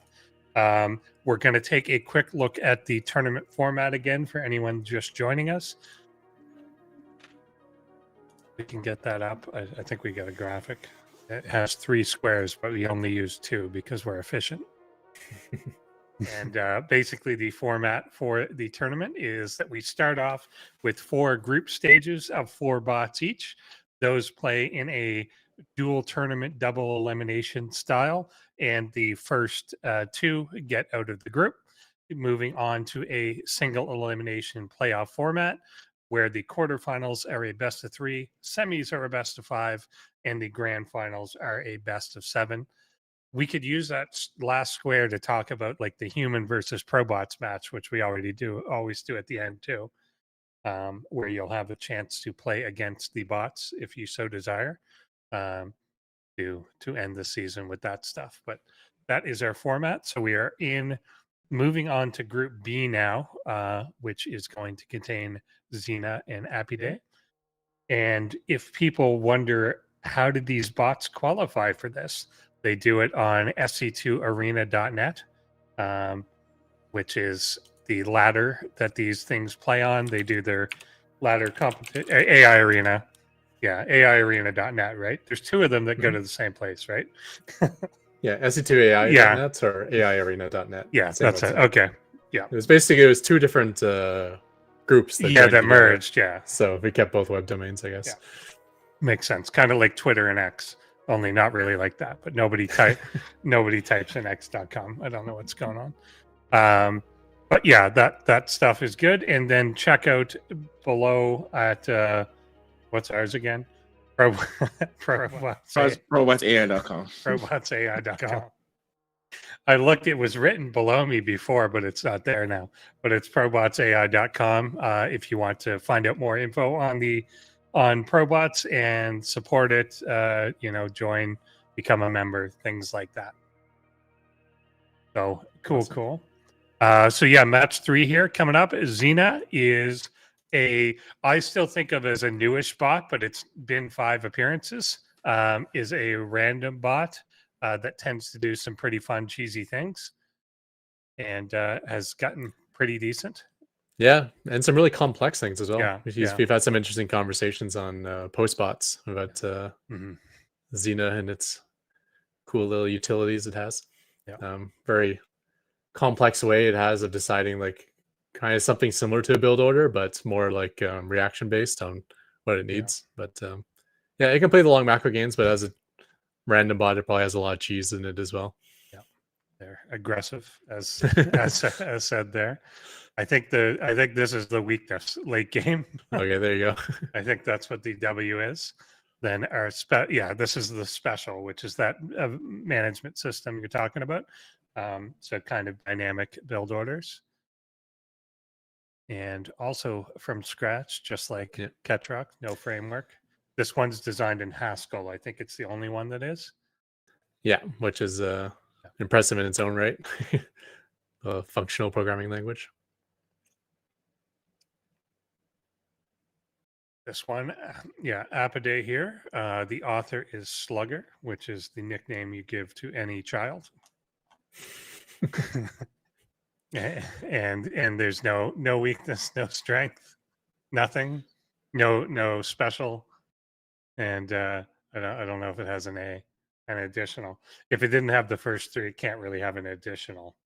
If you think about it, but yeah, it's hard-coded behavior, also in Java, and is a Protoss bot. And yeah, the more I think of it, the Apidae apiary is like the beekeeper, right? An apiarist and stuff like that. So yeah, it is the bee species. Apidae. I don't know. I guess that they pronounce it more with the E sound, apiary, apiarist, whatever, for a beekeeper. So I'm going to pronounce it the same way, Apidae. Sounds right to me. Yeah, seems reasonable. Just go to all the URLs I say, whether they're real or not, and then we'll put something there. Interesting. That's a Java author, though. I don't know. He never really showed up in the Java Discord, so I had no idea that there's another new Java author out there. Sneaky Java author, basically. So we're going to be starting on Oceanborn here, and we never quite know what to expect when it's Xena because we don't know what race is going to be rolled, so it's harder to tell what may happen. And yeah, there's often new build orders that we haven't seen yet, so we'll jump right in and see what happens. Or not. But yeah, there we go. There we go. The warrior princess.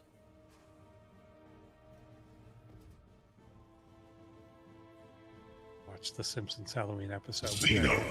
last night. How is The Simpsons? Is it still worth watching?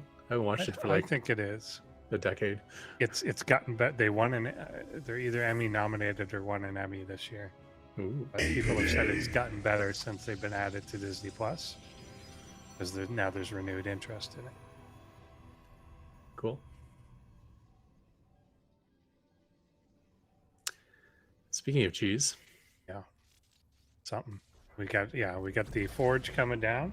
He had the Probe out there, so we get double cheeses, kind of, which is the Forge is down. Presumably that was there for something like a proxy pylon, or just a depot block. Hard to say. And we've got the proxied racks for Xena.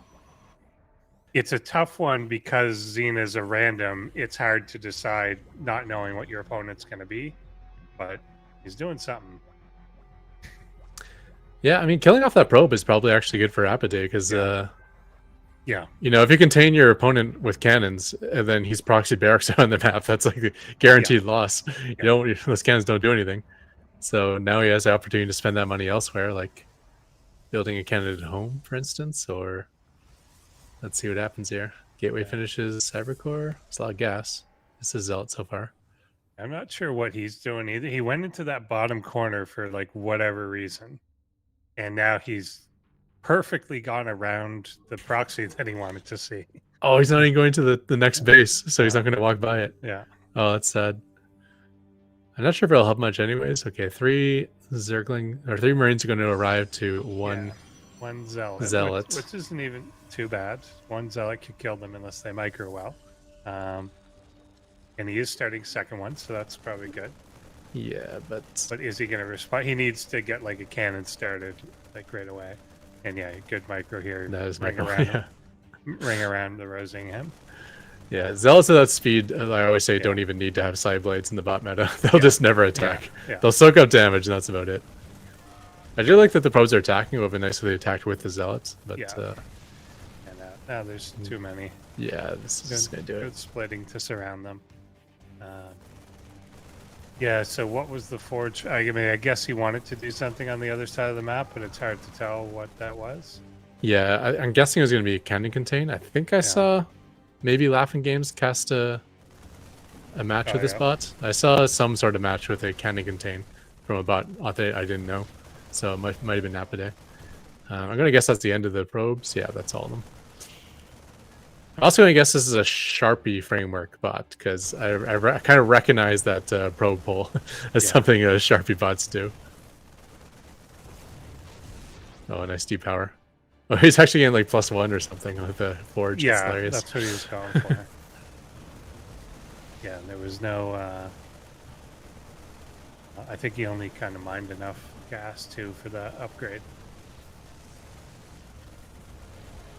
Yeah, we'll clean them up here now. Yep.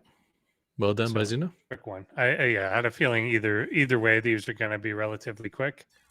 But just kind of running into again a proxy that kind of shut him down, and whatever he was trying to do on the other side never get off the ground. But I think you're right on that he may have been just as well that it didn't get off the ground. But then if you fail in your cannon rush, you usually want to do something. Put a can. They got to do something else. Put a cannon in your own base to defend while you convert. But there we go. One nice little action I noticed there was like with a lot of bots, they'll retreat the Marine back between every shot. Yeah. When they're kiting away from the Zealots. But Xena actually recognized when the Zealot was right on top of his Marine. And he stopped. Yeah. He didn't do the stop and shoot anymore. He just kept running. Yeah. So he didn't take the hits from the Zealot. Like my bot will just always shoot when it's available, which means he'll get slashed apart by the Zealots even when it's cutting backwards. Yeah, I think he learned there's a trick they teach. Do you ever play that StarCraft Master thing? Yeah. So they taught you that trick of like you get 2 Marines and a Zealot comes at you, and the easiest way to do it is to let one stay close and just run around the other one. Yeah. And just let it kill it. And it looks like that's the type of micro he was trying to do there. Yeah, that actually comes in pretty handy for Terrans and real games too. You do that very often. You got to keep rotating back and forth too, because the ProBots player will probably switch targets when he sees that happening. Yeah, exactly. Yeah. Fun times. So next match will be on Grezman LE, which I believe is a slightly smaller map. Mm-hmm. So I don't know what that means. Yeah. Kind of contain, I guess it won't mean much, and who knows what Xena's going to do? Who knows what race Xena will even Yeah, do? exactly. We don't know what the matchup's going to be, and that can make a big difference. I kind of feel, trying to think would be best, probably like a PVZ might be best for Apidae. If Yeah. he's going for some sort of cannon contain, often the Zerg can kind of get baited in, kind of overreacts to cannons, and then if you're going into Zealot, works. Or he may switch it up. We don't really know a lot about what the builds are going to be. Yeah. And Cannons are pretty good against Protoss as well. yeah. Stalkers and Zealots aren't the best at killing cannons. But yeah, if he gets that cannon contain before the hatchery goes down to the natural, that'll be pretty huge. Because one base Zerg is not very good. True. Although if Xena is Protoss, I can almost guarantee that he's gonna proxy as well. Yeah, you think so? Okay. That's probably. I'm trying to remember what he did, but I think that was often the case. And yeah, sorry, there was a note there. I see our clock is stuck. I'm not sure if we're ready. Okay, yeah, we are good to go. So let's jump into game number 2.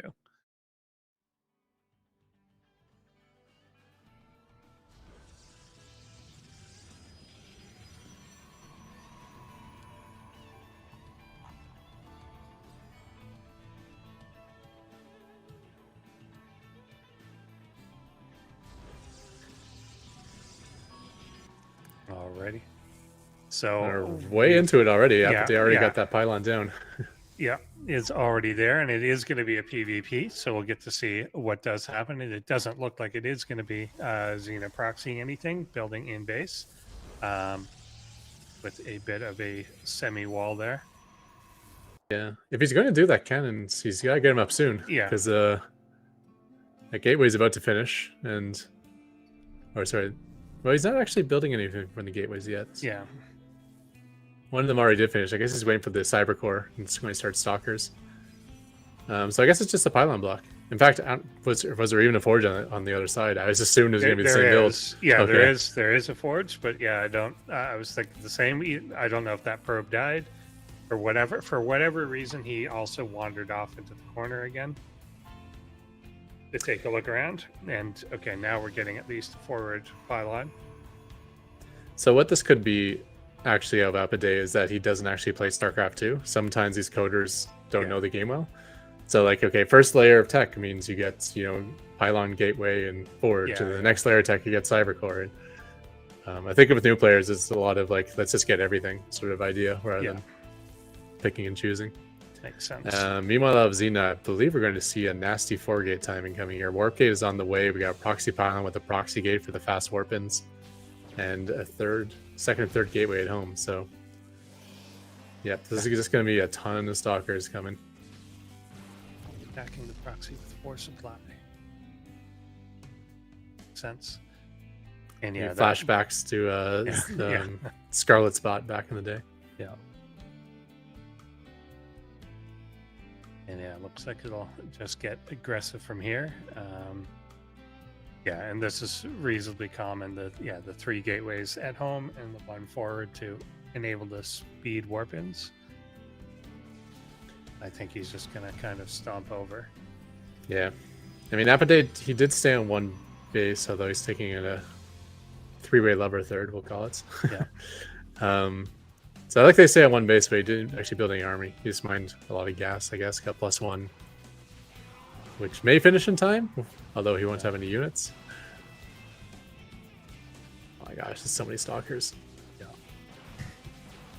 Not even the 4-minute mark, and just 16 stalkers out on the field or something similar. Oh, and here comes the the Sharpie probe hole micro. Will he get a single hit on those shields? Yeah. This reminds me of one of those co-op missions where you have to kill a train. Yeah, that is a train, that's for sure. Oh, what are those units called? Diamondbacks. Oh, yeah. This one stalker doesn't really know what to do without his friends. I think actually their micro is so based on one of them keeps running while the other ones shoot that one of them doesn't know what to do. I think those Diamondbacks are actually supposed to be in the full game, but they got cut in the Wings of Liberty beta.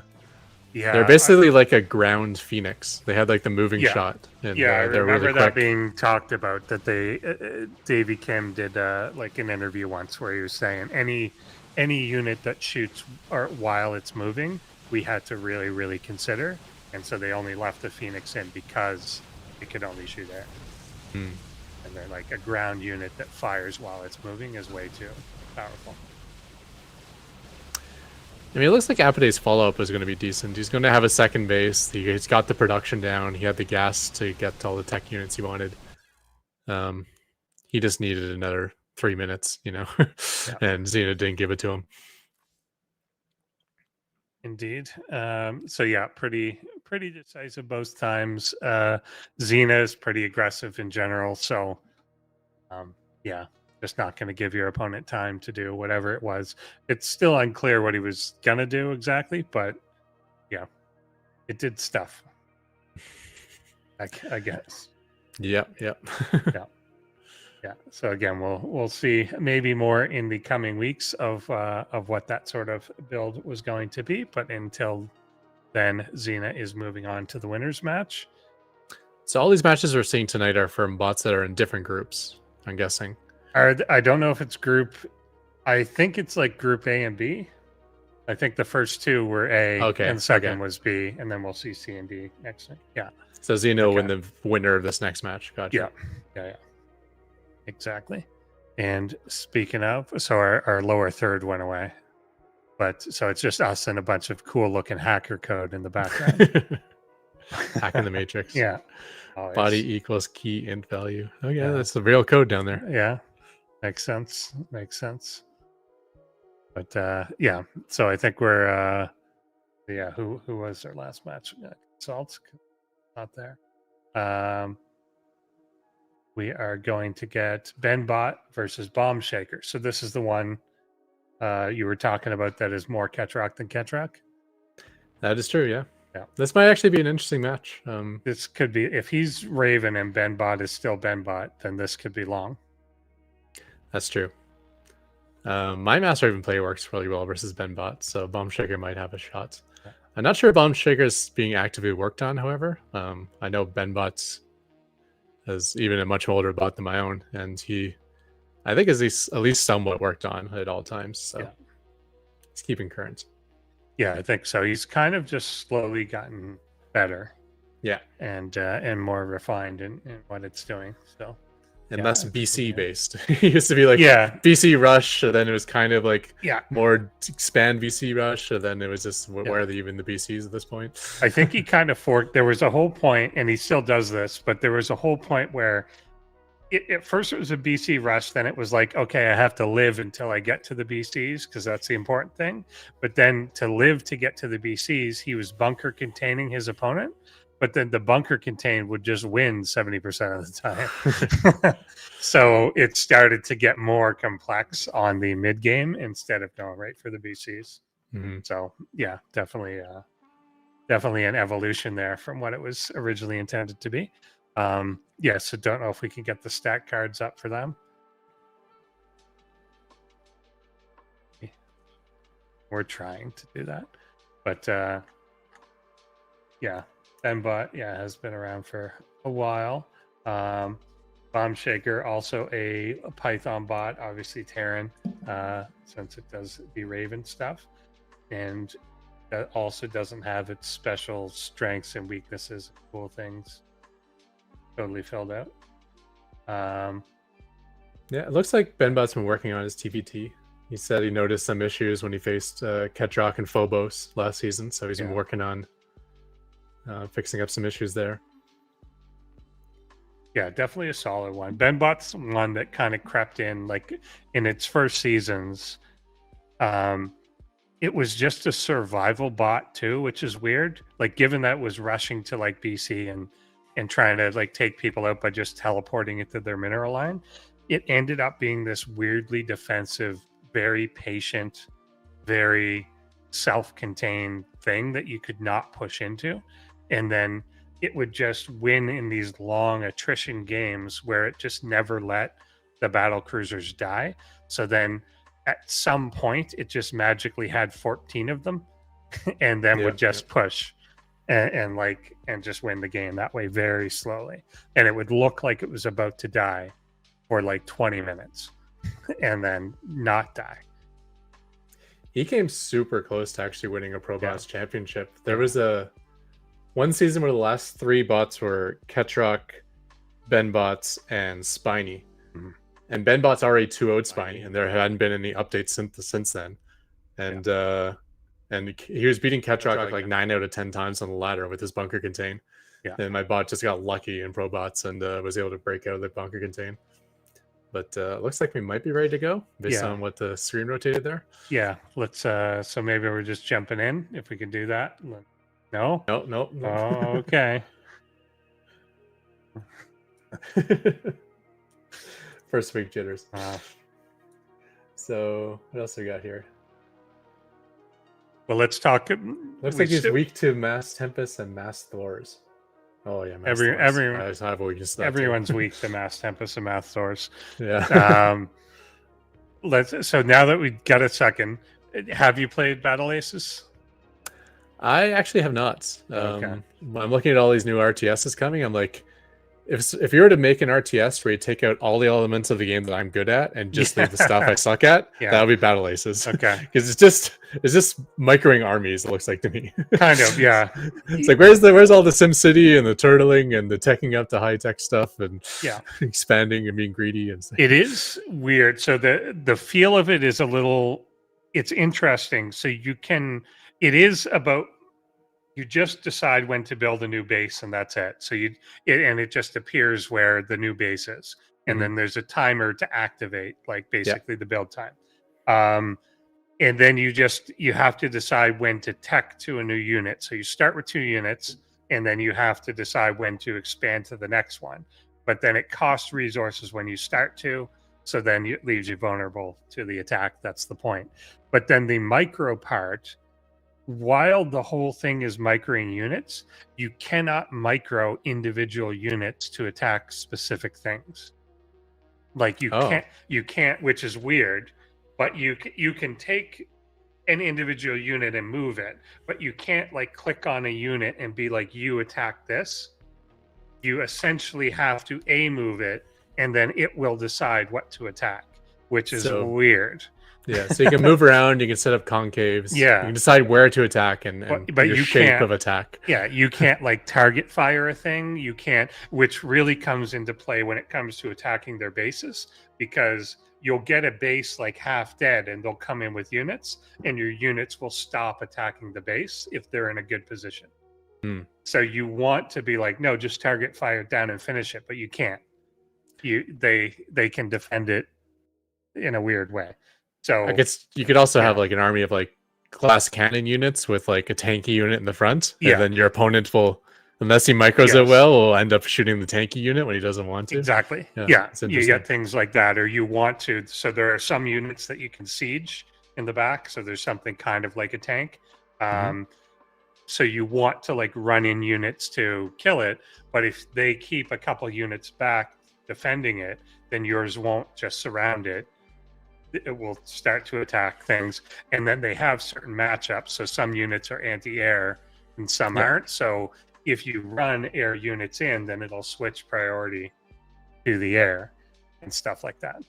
So, interesting. Yeah. And so it's I've watched a little bit of it. Yeah. So, I see that you can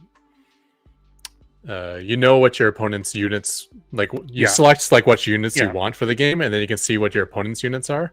Yeah. And then you can see it, so you know what they're teching to, and it's like, oh, I can tech to this unit because that will counter that unit, and little things like that. But. Yeah, exactly. You'll see too, people can take gambles where you can, your first 2 units, people usually do 1 ground unit and 1 anti-air, but you can kind of gamble and just do only ground hitting units. And then so you can see that in your opponent's deck, and then you could try and speed tech to your air unit, and they literally can't shoot it. But then so they might kill you on the way there. They might kill you by the time you get there. So you kind of wait. If you see that they're only ground and they start to build a base, you tech to the air units, and they've just spent their resources that they need to tech to whatever. It's almost like a quick draw, rock, paper, scissors. Anyway, we are ready for the next game now, and we'll jump into that. Benbot versus Bombshaker. Or Xena versus Apidae. Yeah. Whatever. Close enough. Okay. All right. And in the top right, we have Bombshaker. Yeah. All right. And over on the other side, we have Benbot, but he's also down here on this side. And it does look like he's going for that proxy bunker contained thing we were talking about prior to the game. Right. So, yeah, can Bombshaker deal with this? Bombshaker is like, it's a solid macro late game bot, but I don't think he has like a lot of... He's not very good at handling edge cases, I would say. So you throw something at him he doesn't expect, and you might just be stuck in a cycle of death. That does often happen with these bunkers. They turn into magnets that they just throw units at over and over. However, I do know he's very, very Ketroc inspired, so this could be a planetary the natural, which would be, if he gets a command center up in time, that would deal with the bunker contain. But I think the Marine will arrive before that command center finishes, so that could be a dead SCV. We'll have to find out. A fairly aggressive bunker position to that CC. Yeah. He looked like he was starting to go after the SCV, which I think would have been a good idea. Yeah, but did not do that. Now with the Marine there, it's very likely that this will finish. He'll get into a pretty good position. He may actually just stop this from finishing. Second builder coming in. He will back off. Yeah, but that actually keeps the SCV alive. So, yeah. He fills that bunker. As long as he's repairing this command center, it'll eventually turn into a PF. There's an Ninja Bay on the way. So this is going to be a planetary expand. And actually, the bunker doesn't have any ability to shoot the SCVs transferring from the main base either. So, yeah. Although if he just pulls them randomly into it, then yes. Did you get the Marine though? He got the Marine. Yeah, I got the Marine. Something. Yeah. Get the Marine, but I think there's still 2 in there.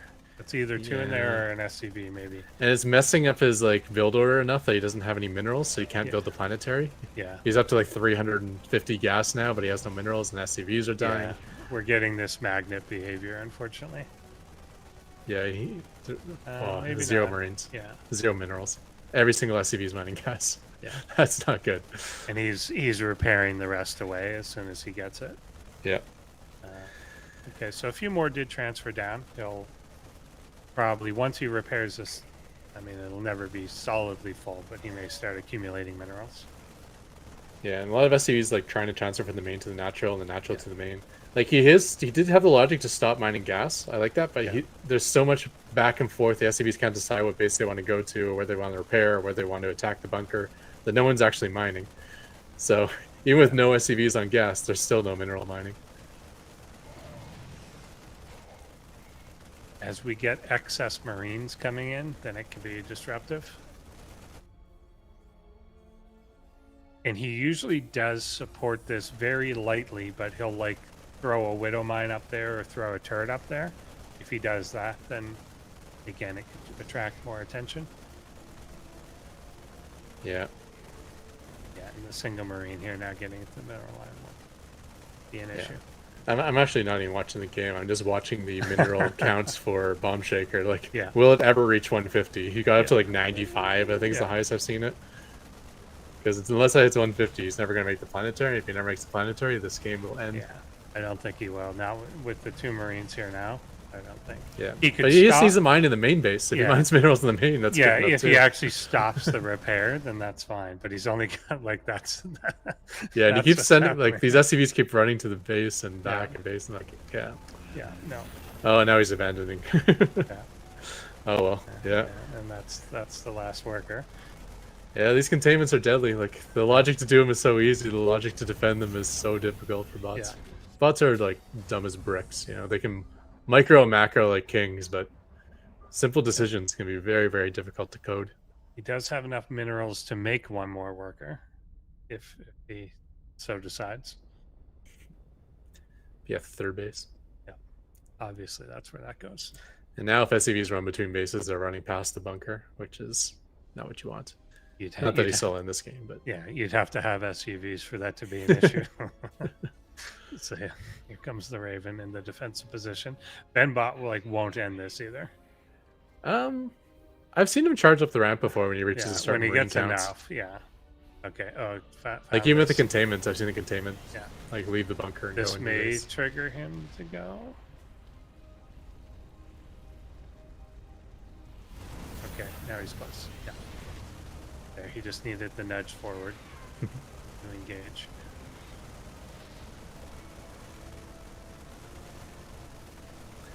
All right, well that's unfortunate for Bombshaker, but kind of expected. Benbot is a super veteran, and even using the auto turrets just to prove to Bombshaker he's not the only one who can use Ravens. One refinery remains. GG. There we go. Well done. Indeed. Yeah, so I think the initial bunker positioning matters a lot. Like you said, here it was far enough away from the ramp that things did end up getting down, but he went really close to the CC. Sometimes he does the same bunker contain, but it would not be in range of the CC. So it's kind of map dependent. But like I said, I think in range of the CC is actually good for Bombshaker if his SCVs actually mine enough minerals. Yeah. Because once that starts turning to planetary, that just kills the bunker off, and then you automatically broke the containment. Yeah. Sure. Like it actually started really well for Bombshaker. Like he got the command center done. We only lost one SCV. He killed off the second Marine, so there wasn't that much firepower. But he had 9 SCVs on gas and 10 SCVs running back and forth between 2 bases. And it was like, oh, just needed that mineral income. Yeah. Yeah, it's that over transferring. Had he kept like 16 SCVs in the main, yeah, he might have got there. But yeah, the over transfer, never good. Yeah. But we'll see. Golden Aura, different map, maybe different outcome. We've got the soon. We'll see if that's really true. Are we ready for game number 2? It's supposed to be soon, then timer, then ready. But I don't think we have it ready. So now soon means ready. both. It just says soon. Soon can be anything. Yeah. Put a little TM next to the soon there. Yeah. So okay. Yeah, we're good to go then. Okay, we're jumping in.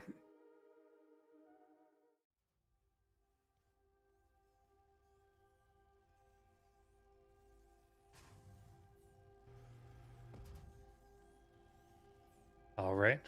This is the last game.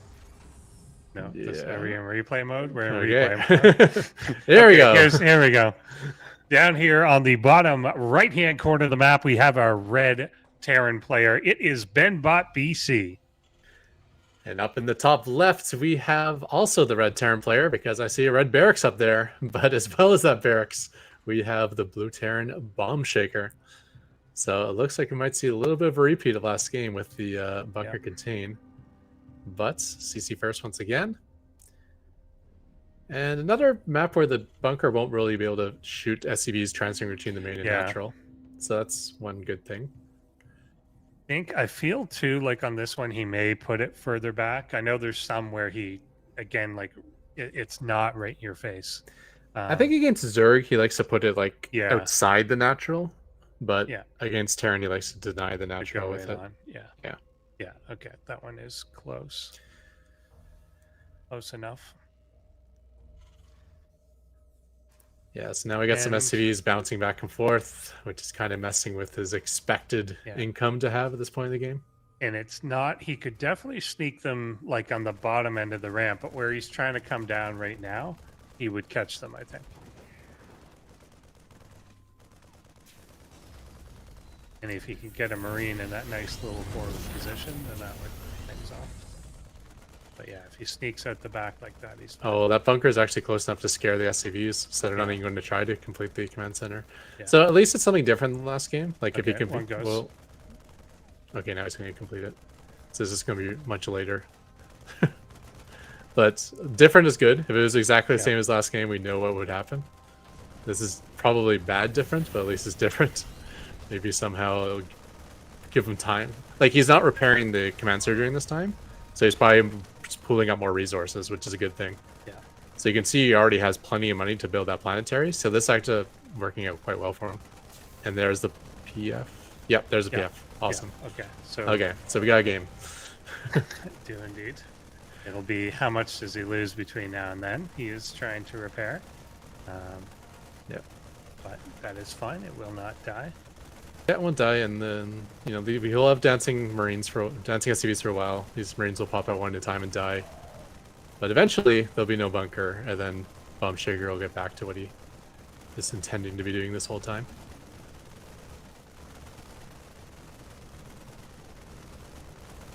Planetary finishes, and there goes the Ibix cannon. We got the repair on the other side, but the PF will definitely outdamage one SCV. That's for sure, yeah. And not the biggest lead in the world for Benbot. He is up in workers by 6, but his natural is delayed, so Bombshaker should be able to catch up. A couple workers at least. And there it goes. Will he lose Marines? No, Marines go home. Nice He's nice always preserving of the workers by Benbot there. Exactly. He's always pretty quick to abandon the position. He doesn't try and hang on to it if there's too much of a conflict.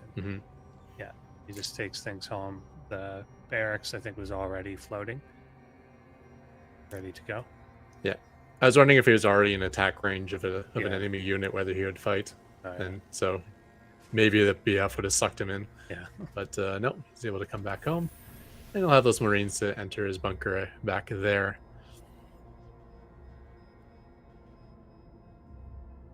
Bombshaker doing a little scouting of his own. Both bots are a little paranoid of the proxies.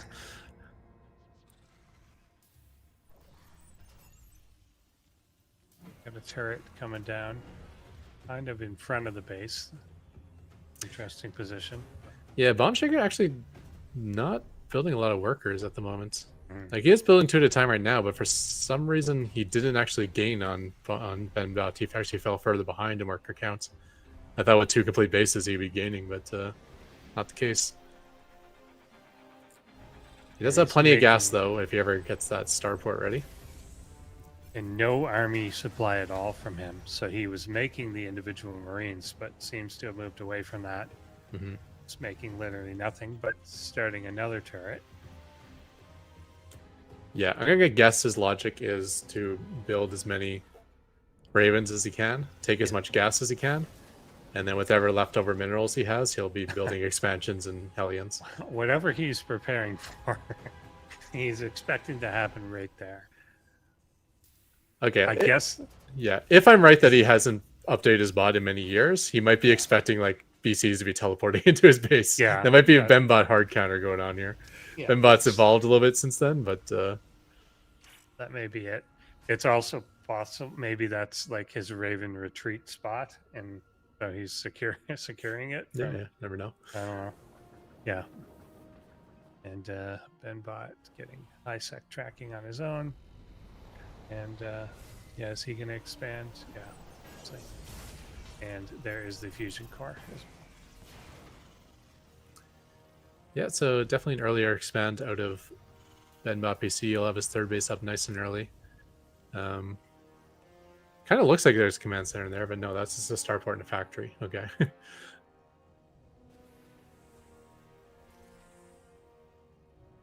Interesting. Okay, getting up to full saturation is Bombshaker finally, so that's nice. However, he did stop at 40 workers. Yeah, we'll see if he expand. If you're gonna go like the mass Raven approach, it looks like he's getting Banshee, Cyclone as well, and we got our first BC started by Benbot. Okay, so maybe this is an active bot. Yeah, I don't think I ever remember him making Cyclones, so that does explain how he's able to qualify for ProBots. Move up, yeah. Usually if a bot doesn't qualify, then you don't work on the bot. It's not going to get better.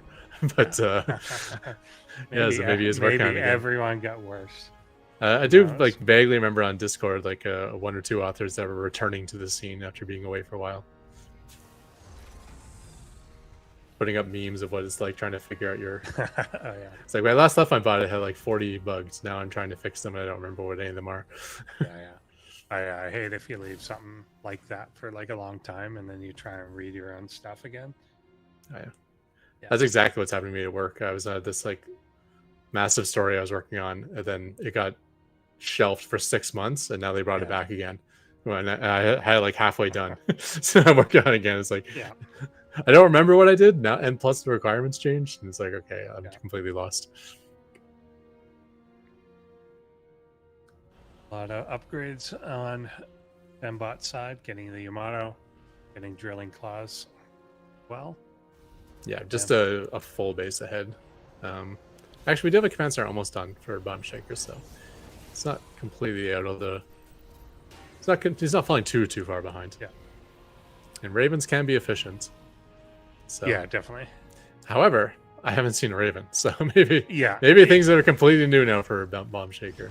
Yeah, and we've got the cloak almost finishing up. We'll see if he moves in with like a bunch of banshees or something, but it doesn't feel like it. It doesn't, like, usually if the cloak's about to finish and that's your attack plan, they're already moving across the map. They're in the middle of the map. It looks more like a Hellion just based on speed.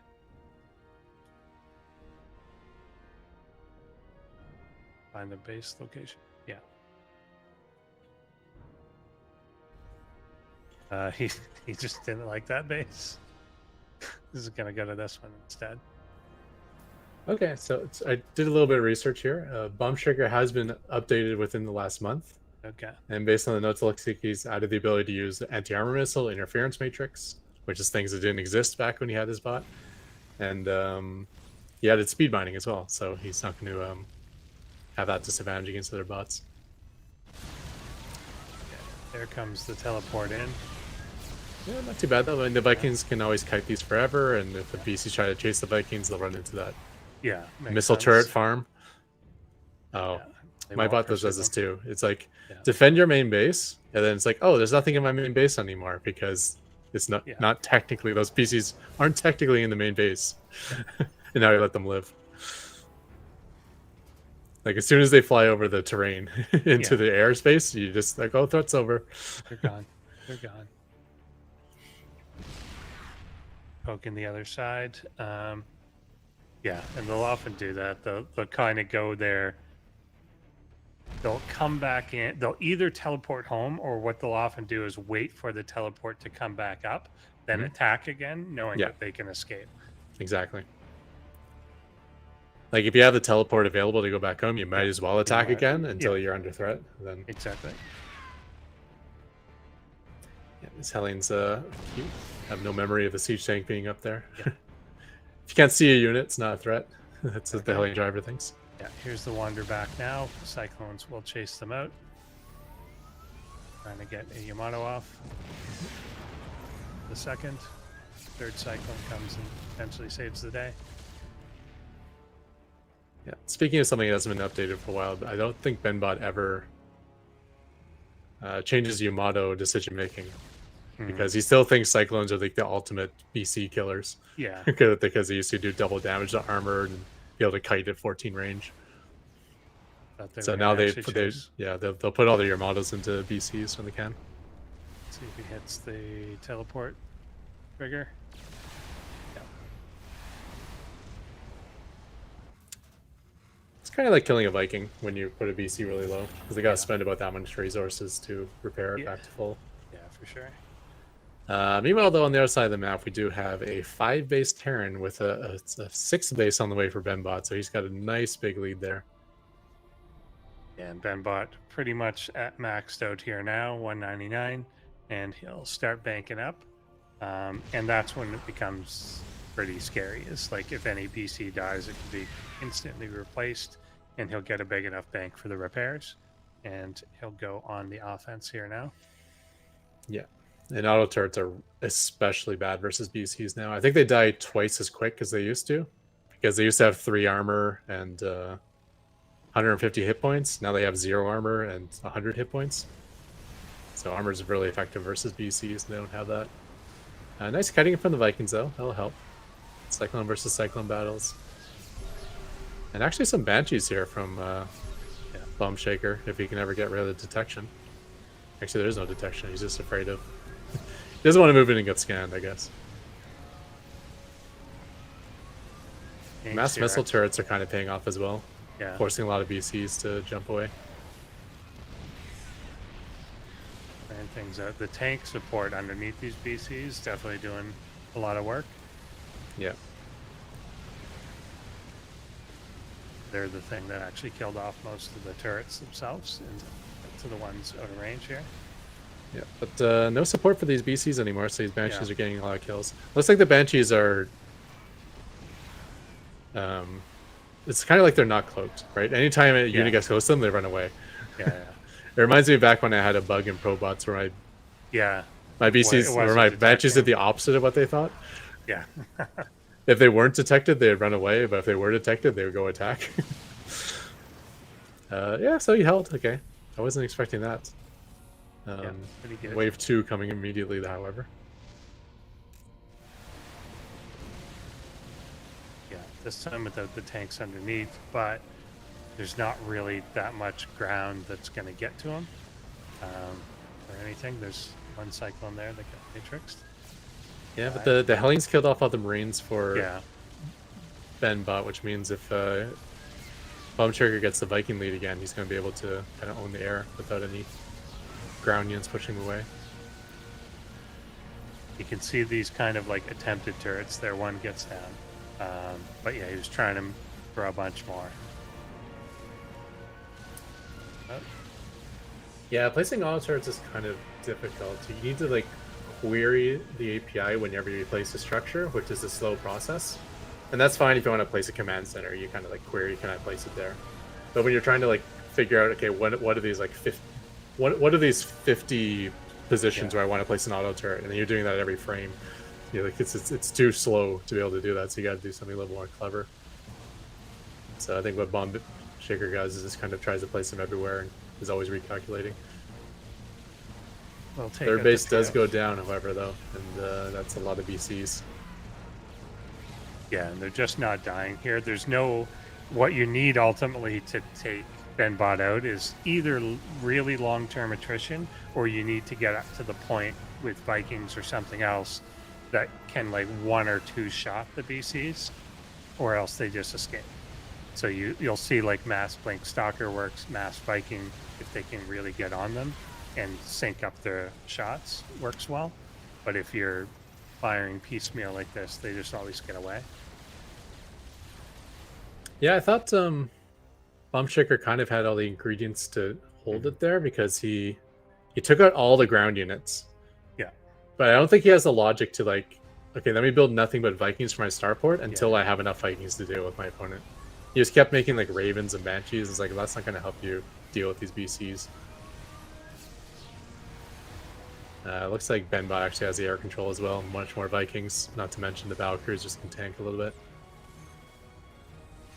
And he's never going to lose the air control because his economy is like 5 times that of Bombshaker at this point. Yeah, Bombshaker's not really even mining at this point. I think he's spending everything repairing because he's got some income, but it's not going anywhere. Yeah. And every time he tries to poke forward to throw down auto turrets, he takes a ton of damage on the Raven. And sometimes the auto turret doesn't even go down, so... Yeah, now that he's got the ground force support as well, siege tanks like anchoring this push. Yeah, Hellions can't do much. The big pile of missile turrets is gone.